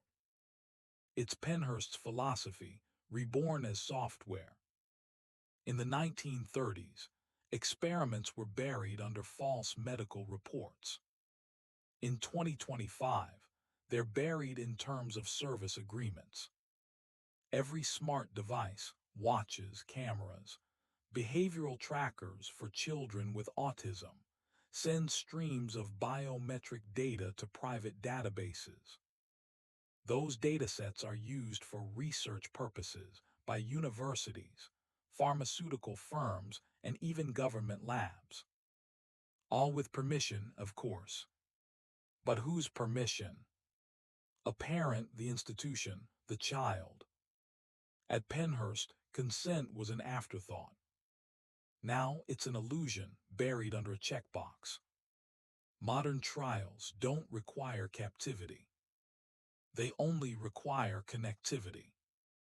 Projects funded by DARPA, NIH, and private biotech firms test neuroresponse patterns using wearable sensors on volunteer groups. The same universities once tied to early institutional research now lead digital behavioral prediction initiatives. And while every document insists on ethical compliance, history whispers otherwise. When data replaces dignity, the experiment never ends, it just scales. Penhurst was about control disguised as care. So is today's digital surveillance. Only this time, there are no ruins to visit, no hospital walls to condemn. Because the asylum is everywhere. It's in your smartwatch, your health app, your child's classroom tablet. The tools have changed, the intent has not. Measure, monitor, modify. And once again, the most vulnerable children, the disabled, the poor, become the first subjects of progress. The ghosts of Penhurst no longer need hallways. They live in algorithms. We built a new asylum. Only this one fits in your pocket. You are not being cared for. You are being calibrated. The question that haunted 1908 still lingers today. How much of our humanity are we willing to surrender in the name of science? Once they called it an asylum, now they call it a haunted house. The same halls where children screamed in the dark are now filled with tourists holding glow sticks and phones. Penhurst, once a symbol of human neglect, has become a stage for horror nights, movie sets, and ghost tour. What began as an effort to expose injustice slowly transformed into a business of fear. After its closure in 1987, Penhurst's decaying corridors became a magnet for filmmakers. Documentaries like Suffer, the Little Children first revealed its grim truths. But soon after, Hollywood saw more than tragedy. It saw a perfect horror backdrop. Films such as Grave Encounters, The Asylum Tapes, and Penhurst. The haunted asylum used flickering lights, echoing screams, and rusted wheelchairs to craft terror. The real institution's history, the suffering, the cruelty, the children became props in a spectacle of shock. The line between historical memory and entertainment fantasy blurred. Visitors left Penhurst not with empathy for its victims, but with selfies and ghost stories. Locals whispered that the souls of the children still wander its tunnels. Mediums claimed to hear voices, crying, calling, gasping. The Penhurst Paranormal Experience even sold tickets for overnight investigations. And yet in every flashlight beam, one truth hid behind the fog machine. The real horror wasn't supernatural, it was systemic. The screams weren't ghosts, they were forgotten patients, locked away and silenced by state neglect. When tragedy becomes tourism, do we remember the victims, or bury them again under fiction? Writers and artists, too, reimagine Penhurst's story. Novels like Project 17 and numerous short horror tales drew inspiration from the asylum's shadowed halls. TV shows from American Horror Story, Asylum to Ghost Adventures echoed its motifs. White walls, screaming patients, godlike doctors. Yet most portrayals skip the truth of eugenics, abuse, and experimentation. They replaced inhuman cruelty with demonic possession. They replaced systemic failure with supernatural thrill. Horror gave Penhurst immortality, but at the cost of truth. By the 2010s, the Penhurst property hosted annual haunted attractions. Crowds paid to wander through recreated cells, complete with fake blood and actors in restraints. Tickets sold out.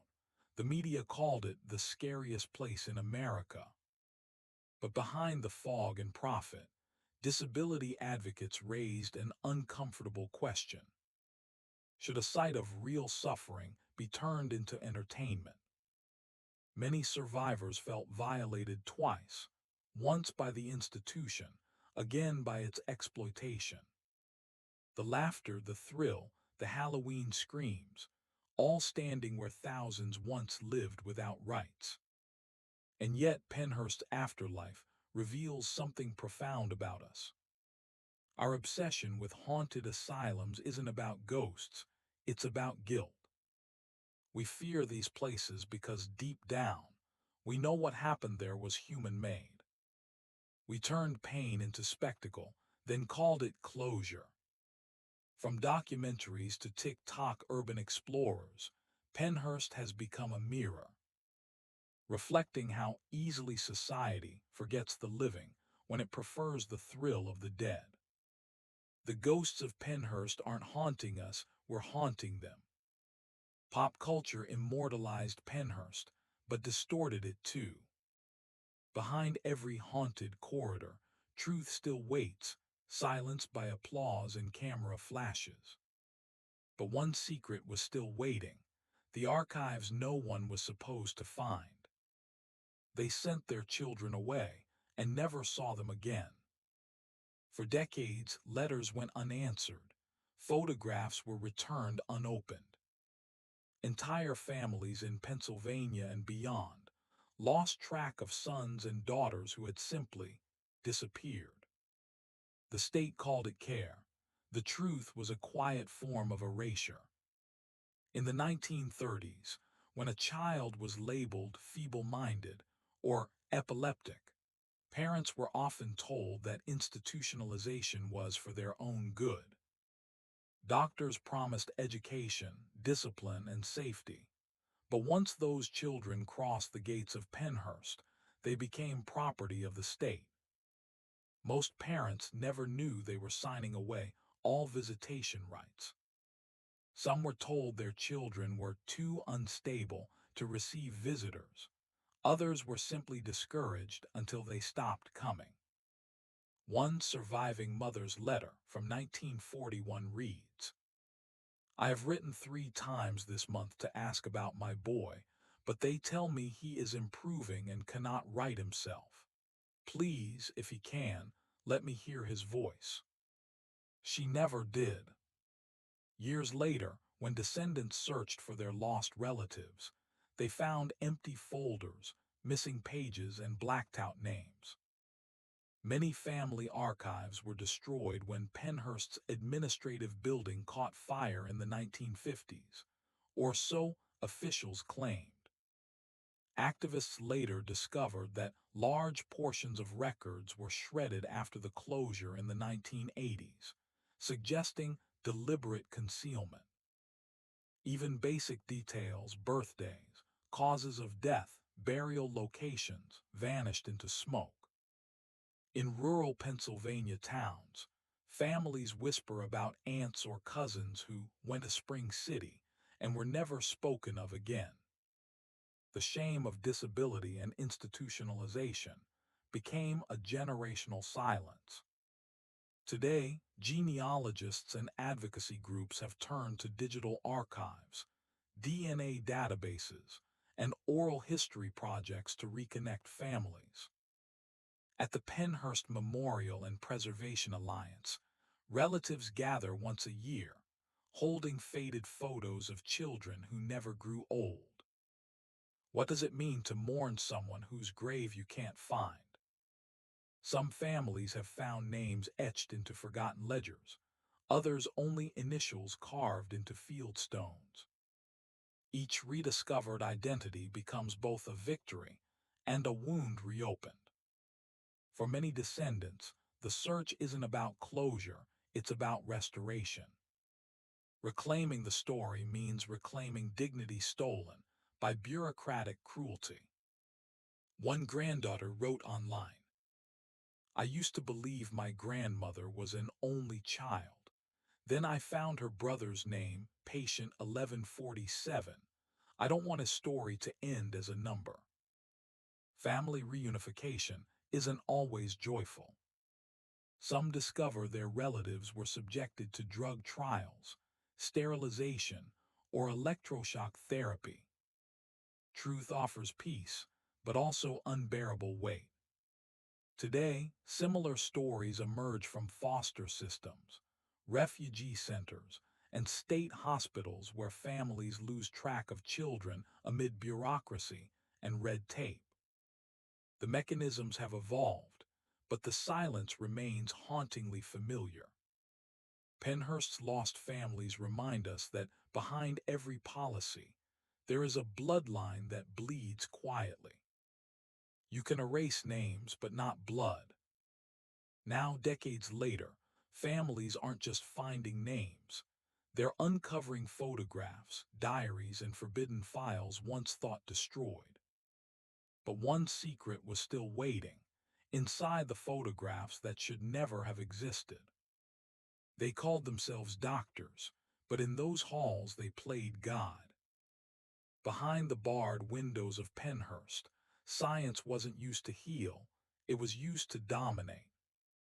The men in white coats believed they weren't hurting children, they were improving the species. It wasn't madness that drove them, it was belief, the most dangerous kind. Yet, the 1930s was an age of scientific arrogance. Eugenics was hailed as progress, not cruelty. Textbooks taught that the feeble-minded drain society's resources, that their reproduction should be limited for the public good. At Pennhurst, this belief evolved into ritualized dehumanization. Children were reduced to test subjects, specimens whose behavior could be molded, whose pain could be rationalized. The doctors weren't monsters by nature. They were bureaucrats, idealists, ordinary men convinced they were building a better world. One supervisor's journal from 1934 read, "We are the gardeners of the human garden. Some roots must be pruned for the flowers to thrive." That sentence became the moral justification for a decade of horror. It started as observation, testing reactions, monitoring brain waves, charting growth rates. Then came experiments, malnutrition trials, chemical injections, and behavioral conditioning. Each act was framed as data collection, a phrase that stripped suffering of emotion. The stench of formaldehyde clung to their gloves, mixing with chalk dust and the faint hum of sterilized steel trays. And in this sterile world of statistics and scalpels, compassion rotted away. Once empathy dies, data becomes the only god left to serve. Pennhurst's leading researcher read papers from the Eugenics Record Office and admired Nazi-era psychology experiments long before the world knew their full extent. They saw themselves not as villains, but pioneers in the science of civilization. Psychologists later called it moral collapse through rationalization. Each step toward cruelty was justified as necessary, each boundary erased by one phrase, for the good of society. And yet buried beneath the logic was fear. Fear of imperfection, fear of weakness, fear of what humanity might become if left uncontrolled. How many atrocities in history began not with hatred, but with the illusion of order? The same arrogance lives on today, in labs that manipulate genes, in algorithms that categorize humans by worth, in corporations that trade privacy for profit. Pennhurst's ghosts whisper in every boardroom where morality bows to efficiency. The lesson remains timeless. When progress loses empathy, it becomes tyranny in a lab coat. When science loses its soul, monsters wear white. As the 1940s dawned, Pennhurst's doctors began pushing their theories further, beyond biology, into the manipulation of the human mind itself. But one secret was still waiting, a program that aimed to erase emotion entirely. Even in the darkest halls of Pennhurst, someone dared to whisper no. Not every light was extinguished within those walls. Amid the screaming, the drills, and the silence imposed by fear, A few souls, both children and staff, resisted. They fought not with weapons, but with courage measured in whispers, stolen moments, and secret acts of mercy. To the outside world, Pennhurst's patients were voiceless.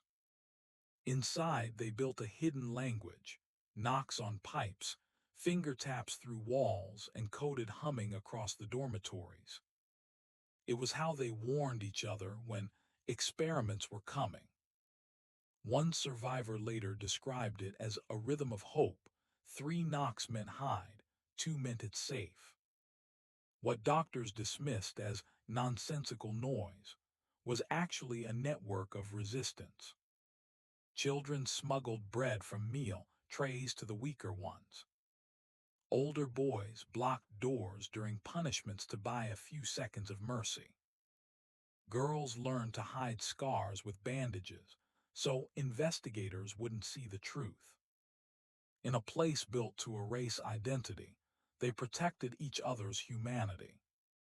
Among the staff were nurses and attendants who couldn't bear the cruelty. They weren't saints, just ordinary people whose conscience refused to die. A night nurse named Clara Heller, identified in oral histories from 1979, was said to leave doors unlocked during therapy sessions, allowing a few children to slip away from experiments. Some staff altered medical charts listing unfit for research beside children's names to protect them from the trials. Others falsified death certificates to ensure bodies weren't dissected or reused for study. They risked everything. In an institution where disobedience meant termination or institutionalization themselves, compassion became a subversive act. One winter night in 1943, records mention a power outage that halted conditioning experiments for over 4 hours. Officially, it was called a generator malfunction. Unofficially, a maintenance worker named Thomas Laird reportedly sabotaged the electrical lines, plunging the lab into darkness. He was dismissed quietly, his file erased. But the children remembered that night as the Black Silence, the one evening they were free from the lights and shocks. How many histories of evil forget the quiet heroes who simply refused to obey? Most acts of rebellion at Pennhurst ended in punishment. Isolation cells, shock restraints, and chemical sedatives were the price of defiance. But even that couldn't kill the seed of resistance. The children watched. They learned that not all adults were cruel. Those small kindnesses would become fuel for the survivor testimonies decades later, when the truth finally came to light. The same staff who risked their jobs became the anonymous informants for the 1970s whistleblower reports that led to Pennhurst's downfall. Today, nurses, teachers, and workers still blow the whistle inside systems that hide behind closed doors, prisons, hospitals, and care homes. The courage it takes hasn't changed. Evil rarely falls to violence. It falls to the quiet, persistent act of conscience. Even silence can be rebellion. But resistance wasn't enough to stop what was coming next. Pennhurst's researchers were about to test something darker, a method to erase rebellion altogether. But one secret was still waiting. Inside the experiment they called the obedience protocol. They entered the asylum, but never left a record. Pennhurst held more than just the forgotten, it held the erased. Among the thousands of files that once filled its archives, entire pages and people simply disappeared. No birth certificates, no medical charts, no burial records, just names whispered in fragments of testimony, and corridors that still seemed to remember them. When investigators reopened the Pennhurst archives in the 1980s, they found something horrifying. Whole sections of the children's ward logbooks were gone. Ledger numbers skipped like missing teeth, jumping from patient 1203 straight to 1211, with no record of who the in-between were. Internal memos revealed that in 1949, a records consolidation initiative was ordered, supposedly, to streamline documentation. But witnesses claimed those files were burned in the furnace below Ward D, days after an experimental trial ended in deaths. To this day, historians and archivists have identified at least 37 children who appear in payrolls, ration lists, or photographs, yet vanish completely from medical records. Former staff spoke, decades later, about a lower ward beneath the main hospital, an off-limits section known only by initials, LW. It wasn't on any blueprint, but several janitors recalled rooms lined with restraints and iron cots, marked special observation. Those assigned there often never returned. When demolition crews entered Penhurst in the early 2000s, they uncovered bricked-up doors and sealed stairways descending into darkness. One led to what looked like a storage chamber, but the walls were covered with children's names etched in metal spoons and buttons, pressed into the mortar. Were these names acts of remembrance, or final messages from those erased? In 1977, a reporter found an undeveloped roll of film in an abandoned desk drawer. When printed, it showed a group of 9 children standing against a tiled wall, each with a chalkboard around their necks. Every number visible, every face distinct. But not one of those numbers exists in any surviving Penhurst file. Experts at Temple University's Disability Archive cross-referenced every digit. No matches. It's as if those children never existed in the system. One of the chalkboards read 0, a number that was never used at Penhurst. Some believe it signified subjects of unofficial experiments, identities erased before being documented. Penhurst cemetery records show 1,400 deaths, but the grounds contain over 2,000 graves. Most are marked only by rusted metal stakes with numbers, many with no corresponding names. In the 1990s, a former groundskeeper claimed some children were buried in unmarked forest plots to avoid press attention. No DNA testing has ever been done. Ground-penetrating radar in 2018 found multiple human remains outside the cemetery fence line, small skeletal frames consistent with children under 10. Their identities still unknown. These missing names aren't just clerical errors.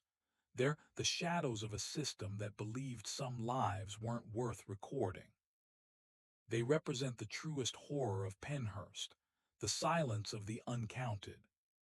Because when an institution can erase your name, it can erase your existence, and the world forgets you ever lived. They were born twice, once into the world and once into oblivion. But there's one final mystery, a sealed box found during Penhurst's demolition. Inside, microfilm labeled Confidential, Project Halo. Files that suggest some of the missing children were moved, not dead. The next chapter uncovers what those hidden reels reveal. Section 31, Project Halo, The Secret Transfers. Once a house of suffering, now a classroom for the living. Penhurst, a name once whispered with dread, now stands in the uneasy space between ruin and remembrance. Its crumbling halls have become both a tourist attraction and a memorial, where history, ethics, and horror blur together. But how do you honor the victims of an institution without turning their pain into spectacle. In the decades after its closure, Penhurst's massive complex, over 1,400 acres of abandoned wards and tunnels, was left to rot. Windows shattered, nature took over, locals called it haunted. But in the late 2000s, preservationists and disability rights activists began fighting for something different, to reclaim Penhurst as a place of education. They argued the building shouldn't be erased, but transformed, a living classroom where future generations could learn about what happens when science loses its soul. Part of the grounds was stabilized by the Penhurst Memorial and Preservation Alliance, PMPA. Their mission: to ensure that what happened there never happens again. Yet not everyone agrees on how Penhurst should be remembered. The same grounds that host educational exhibits also host haunted attractions. A Halloween Penhurst Asylum experience where actors scream in fake straitjackets. For survivors and their families, that commercialization feels like a cruel echo of real suffering. One former resident, now an advocate, put it plainly: "We were the ghosts before it was ever haunted." The PMPA and disability rights historians now work to separate myth from memory, replacing fake horror with the true one: the systemic dehumanization of children in state custody. Universities and law schools have begun using Penhurst as a case study in medical ethics, institutional reform, and disability law. The Temple University Institute on Disabilities curates the File Life Project, turning actual Penhurst records into digital storytelling exhibits. High school teachers bring classes to the site for empathy-based history modules. Documentary filmmakers collaborate with survivors to record oral histories before those voices fade forever. And at the heart of the museum stands a simple wall of names, each one once labeled feeble-minded, now reclaimed as human. Modern memorialization doesn't just preserve, it translates pain into purpose. Each photograph, diary, and architectural map is treated as a moral text, a reminder that progress without conscience breeds monsters. Historians are now digitizing 70,000 pages of records once buried in archives, using them to teach future doctors and lawmakers that ethics must anchor every experiment. And each year at dusk, candles line the old administration steps, one for every known child who died there. Penhurst's greatest transformation isn't architectural, it's ethical. Where once society hid its unwanted, it now educates the world about dignity, autonomy, and memory. It's no longer a monument to madness, but to conscience. The building still stands, but now it speaks, and what it says is never again. Some ruins are too sacred to rebuild. But remembrance alone doesn't heal history. In the next section, we follow the families still searching for closure, the descendants trying to trace the lost children of Penhurst. Some stories beg to be told, others punish those who tell them. At Penhurst, the act of remembering has become its own ethical battlefield.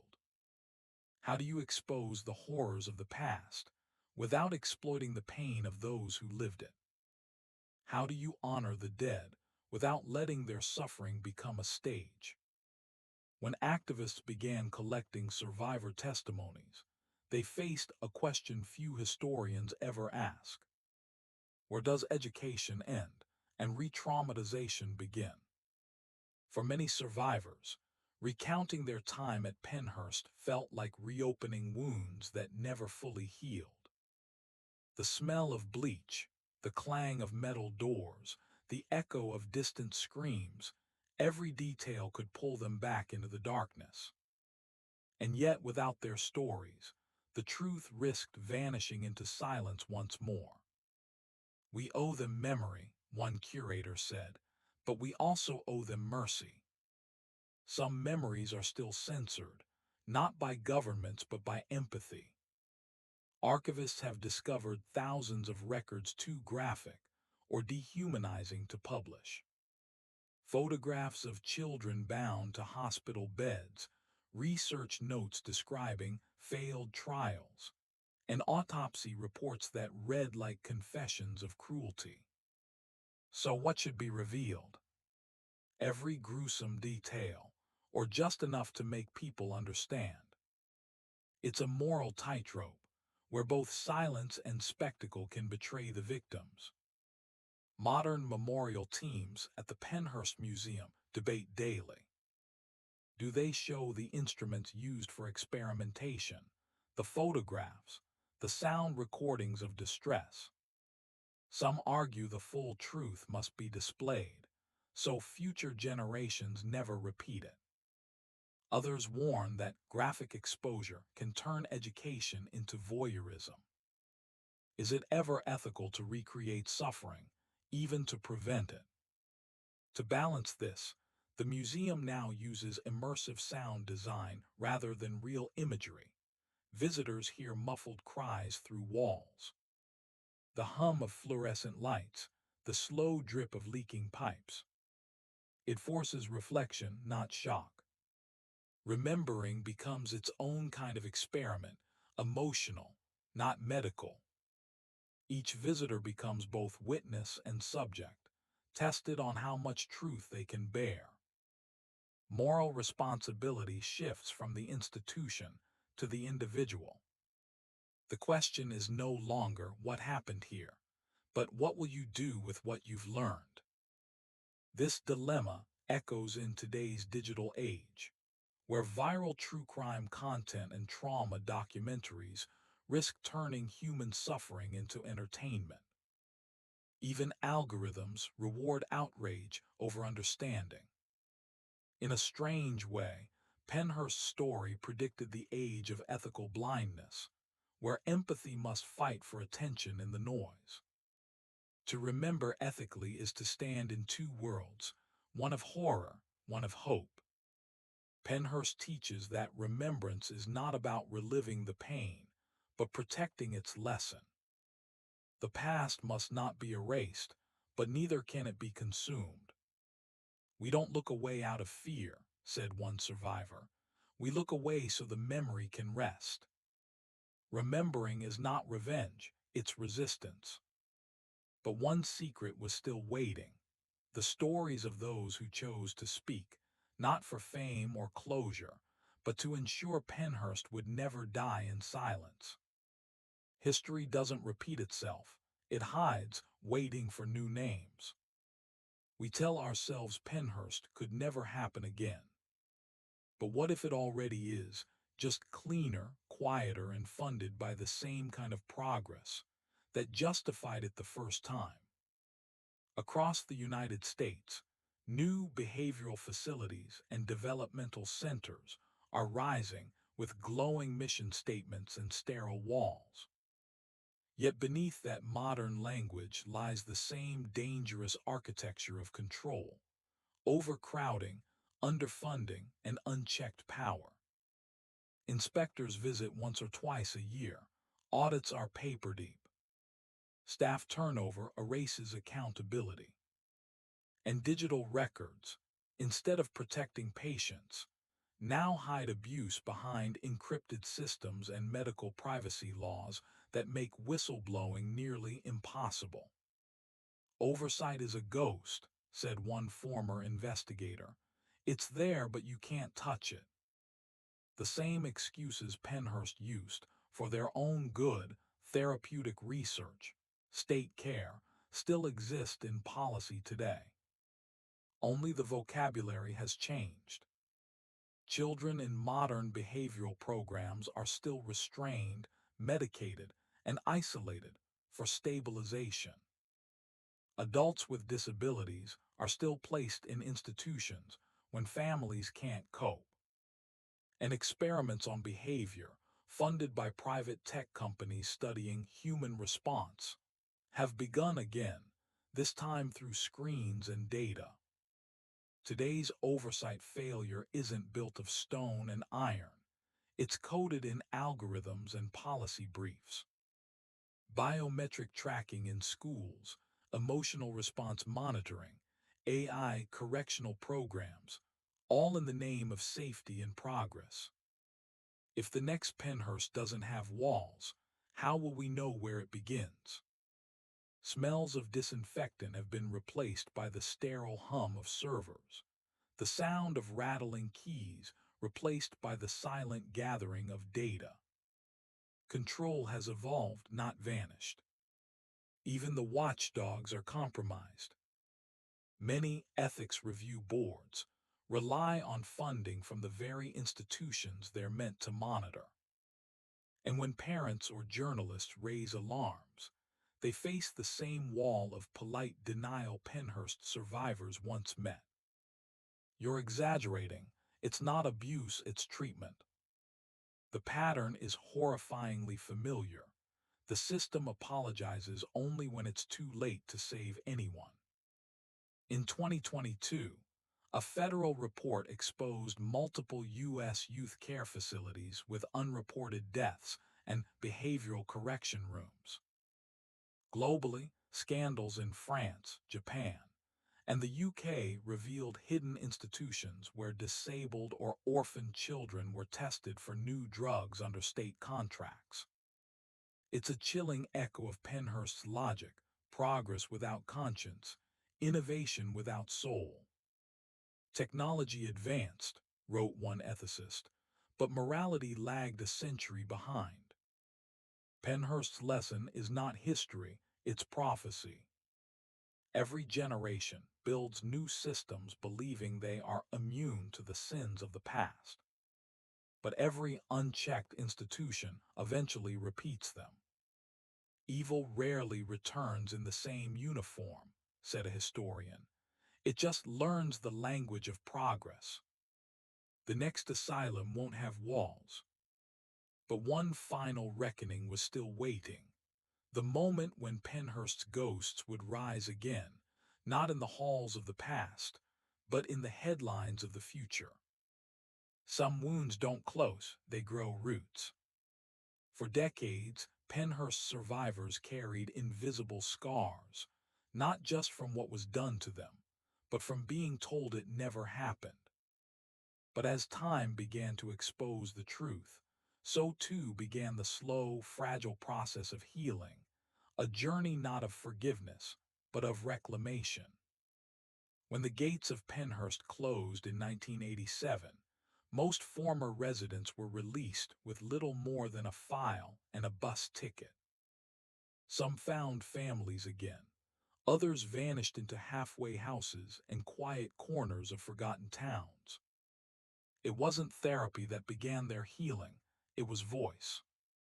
Through oral histories, reunions, and survivor gatherings, they began to speak for themselves, not as victims but as witnesses.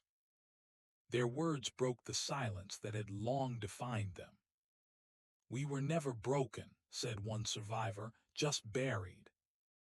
The sound of those testimonies, shaky, tearful, defiant, became the heartbeat of a movement that refused to die. Some survivors returned to Pennhurst voluntarily. They walked the ruins, touched the peeling paint of their old dormitories, and whispered to the walls that once confined them. For some, it was closure. For others, a final confrontation. One man left a letter under a cracked floor tile that read, "I forgive the boy I was for surviving." The act wasn't about forgiving Pennhurst. It was about taking back control from a past that had stolen everything. Advocacy groups like the Pennhurst Memorial and Preservation Alliance turned trauma into education. They built museums, workshops, and traveling exhibits designed not to horrify, but to humanize.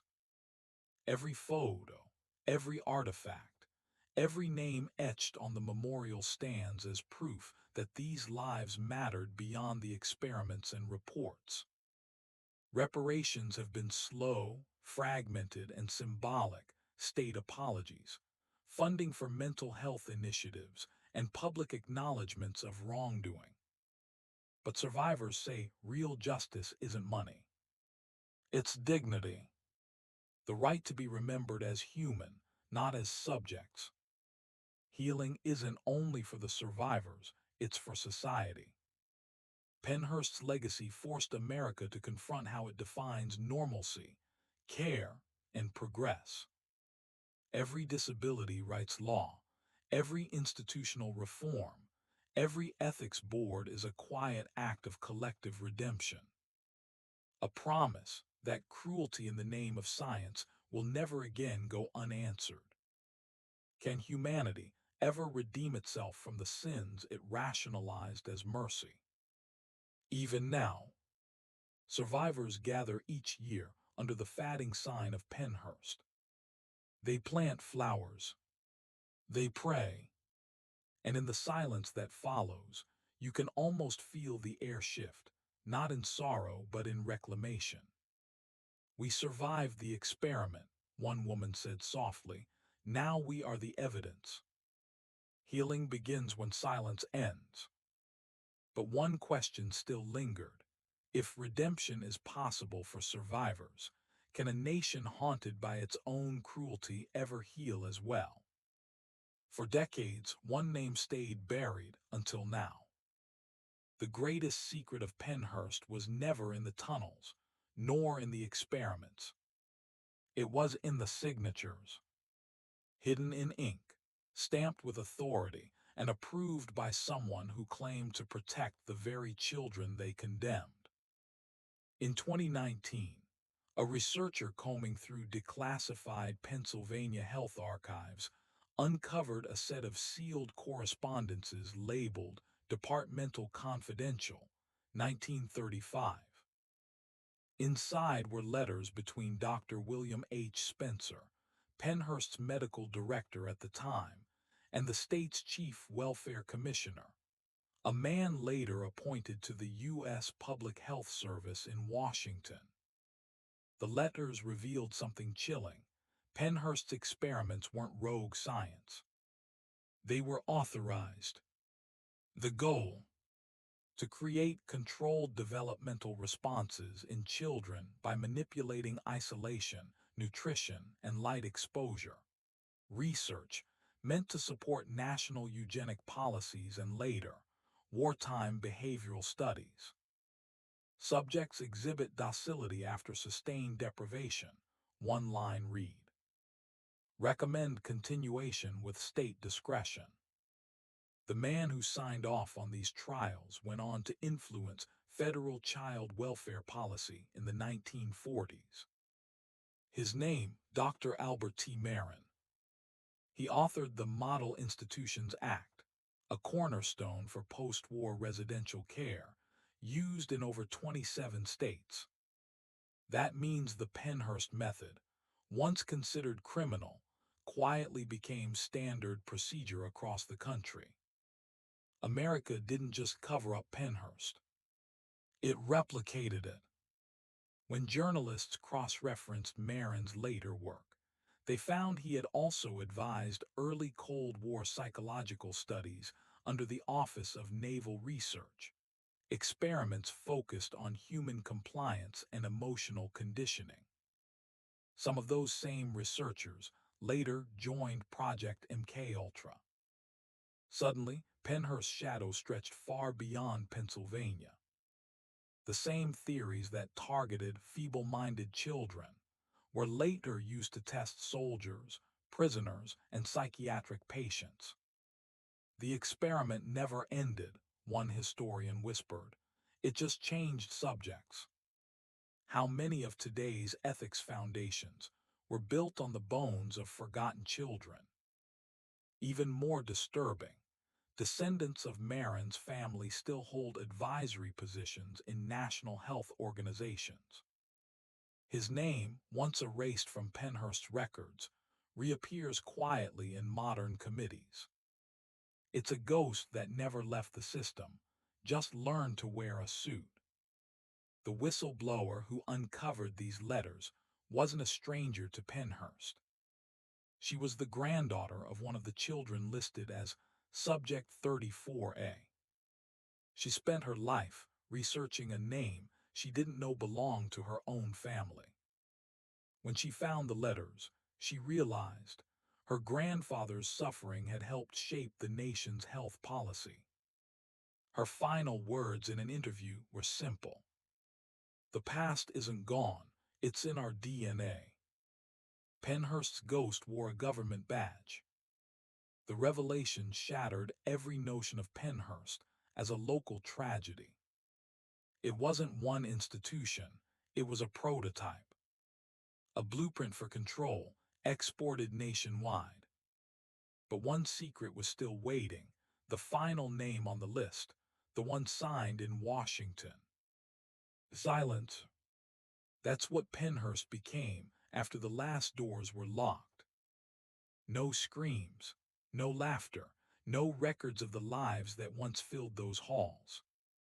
Just the hollow echo of everything a society tried to forget. But silence is never empty. It's filled with ghosts, with truth waiting to be heard again. Today, the ruins of Pennhurst stand like a scar carved into the earth. Cracked tiles, broken beds, medical charts still scattered in rooms where no one should have been left alone. For years, thrill seekers came looking for horror, cameras flashing in the dark, chasing ghosts. But the real horror isn't supernatural. It's human.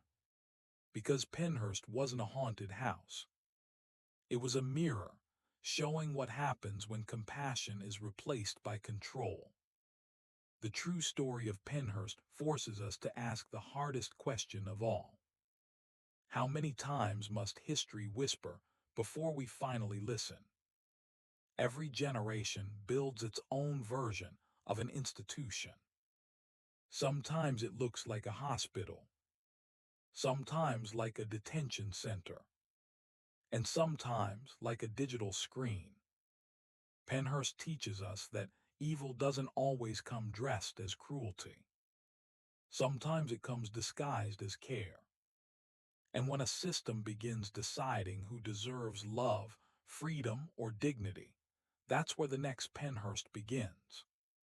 For the survivors who lived long enough to tell their stories, justice was never about punishment. It was about acknowledgement. They didn't ask for revenge, only remembrance. One survivor, interviewed decades later, said through trembling hands, "I don't want them to close it, I want them to remember it."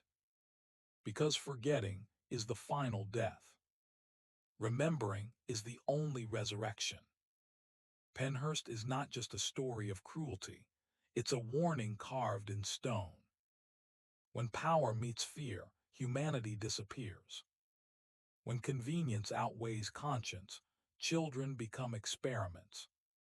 And when we silence the weak to protect the comfortable, we build our own prisons. Every viewer who watches this story must carry a piece of it forward, not as guilt, but as guardianship. To question every institution that asks for blind trust. To demand transparency where secrecy once reigned. And to recognize that justice is not achieved when the guilty are gone, but when the forgotten are remembered. In 1987, when Pennhurst officially closed, its final report read, "All patients have been relocated. The institution is no longer operational." But the truth is, Pennhurst never truly closed. Its methods, its data, its mindset, all survived under new names, new programs, new systems. Every algorithm that tracks our behavior, every experiment that trades privacy for progress, every policy that decides who is fit and who is expendable. That's Pennhurst, reborn in silence. So what should we carry forward? Not the horror, but the duty. The duty to protect the vulnerable, to question authority cloaked in benevolence, and to ensure that the phrase, never again, is more than just a whisper over decaying walls. Because the true measure of a civilization is not how it treats its powerful, but how it treats its forgotten. Penhurst's doors are closed, but the silence still speaks. Listen carefully, because it's speaking to us. Light bulb end message for viewers. Backhand index pointing, write if you believe stories like Penhurst must never fade. Share this video. Every share breaks the silence a little more.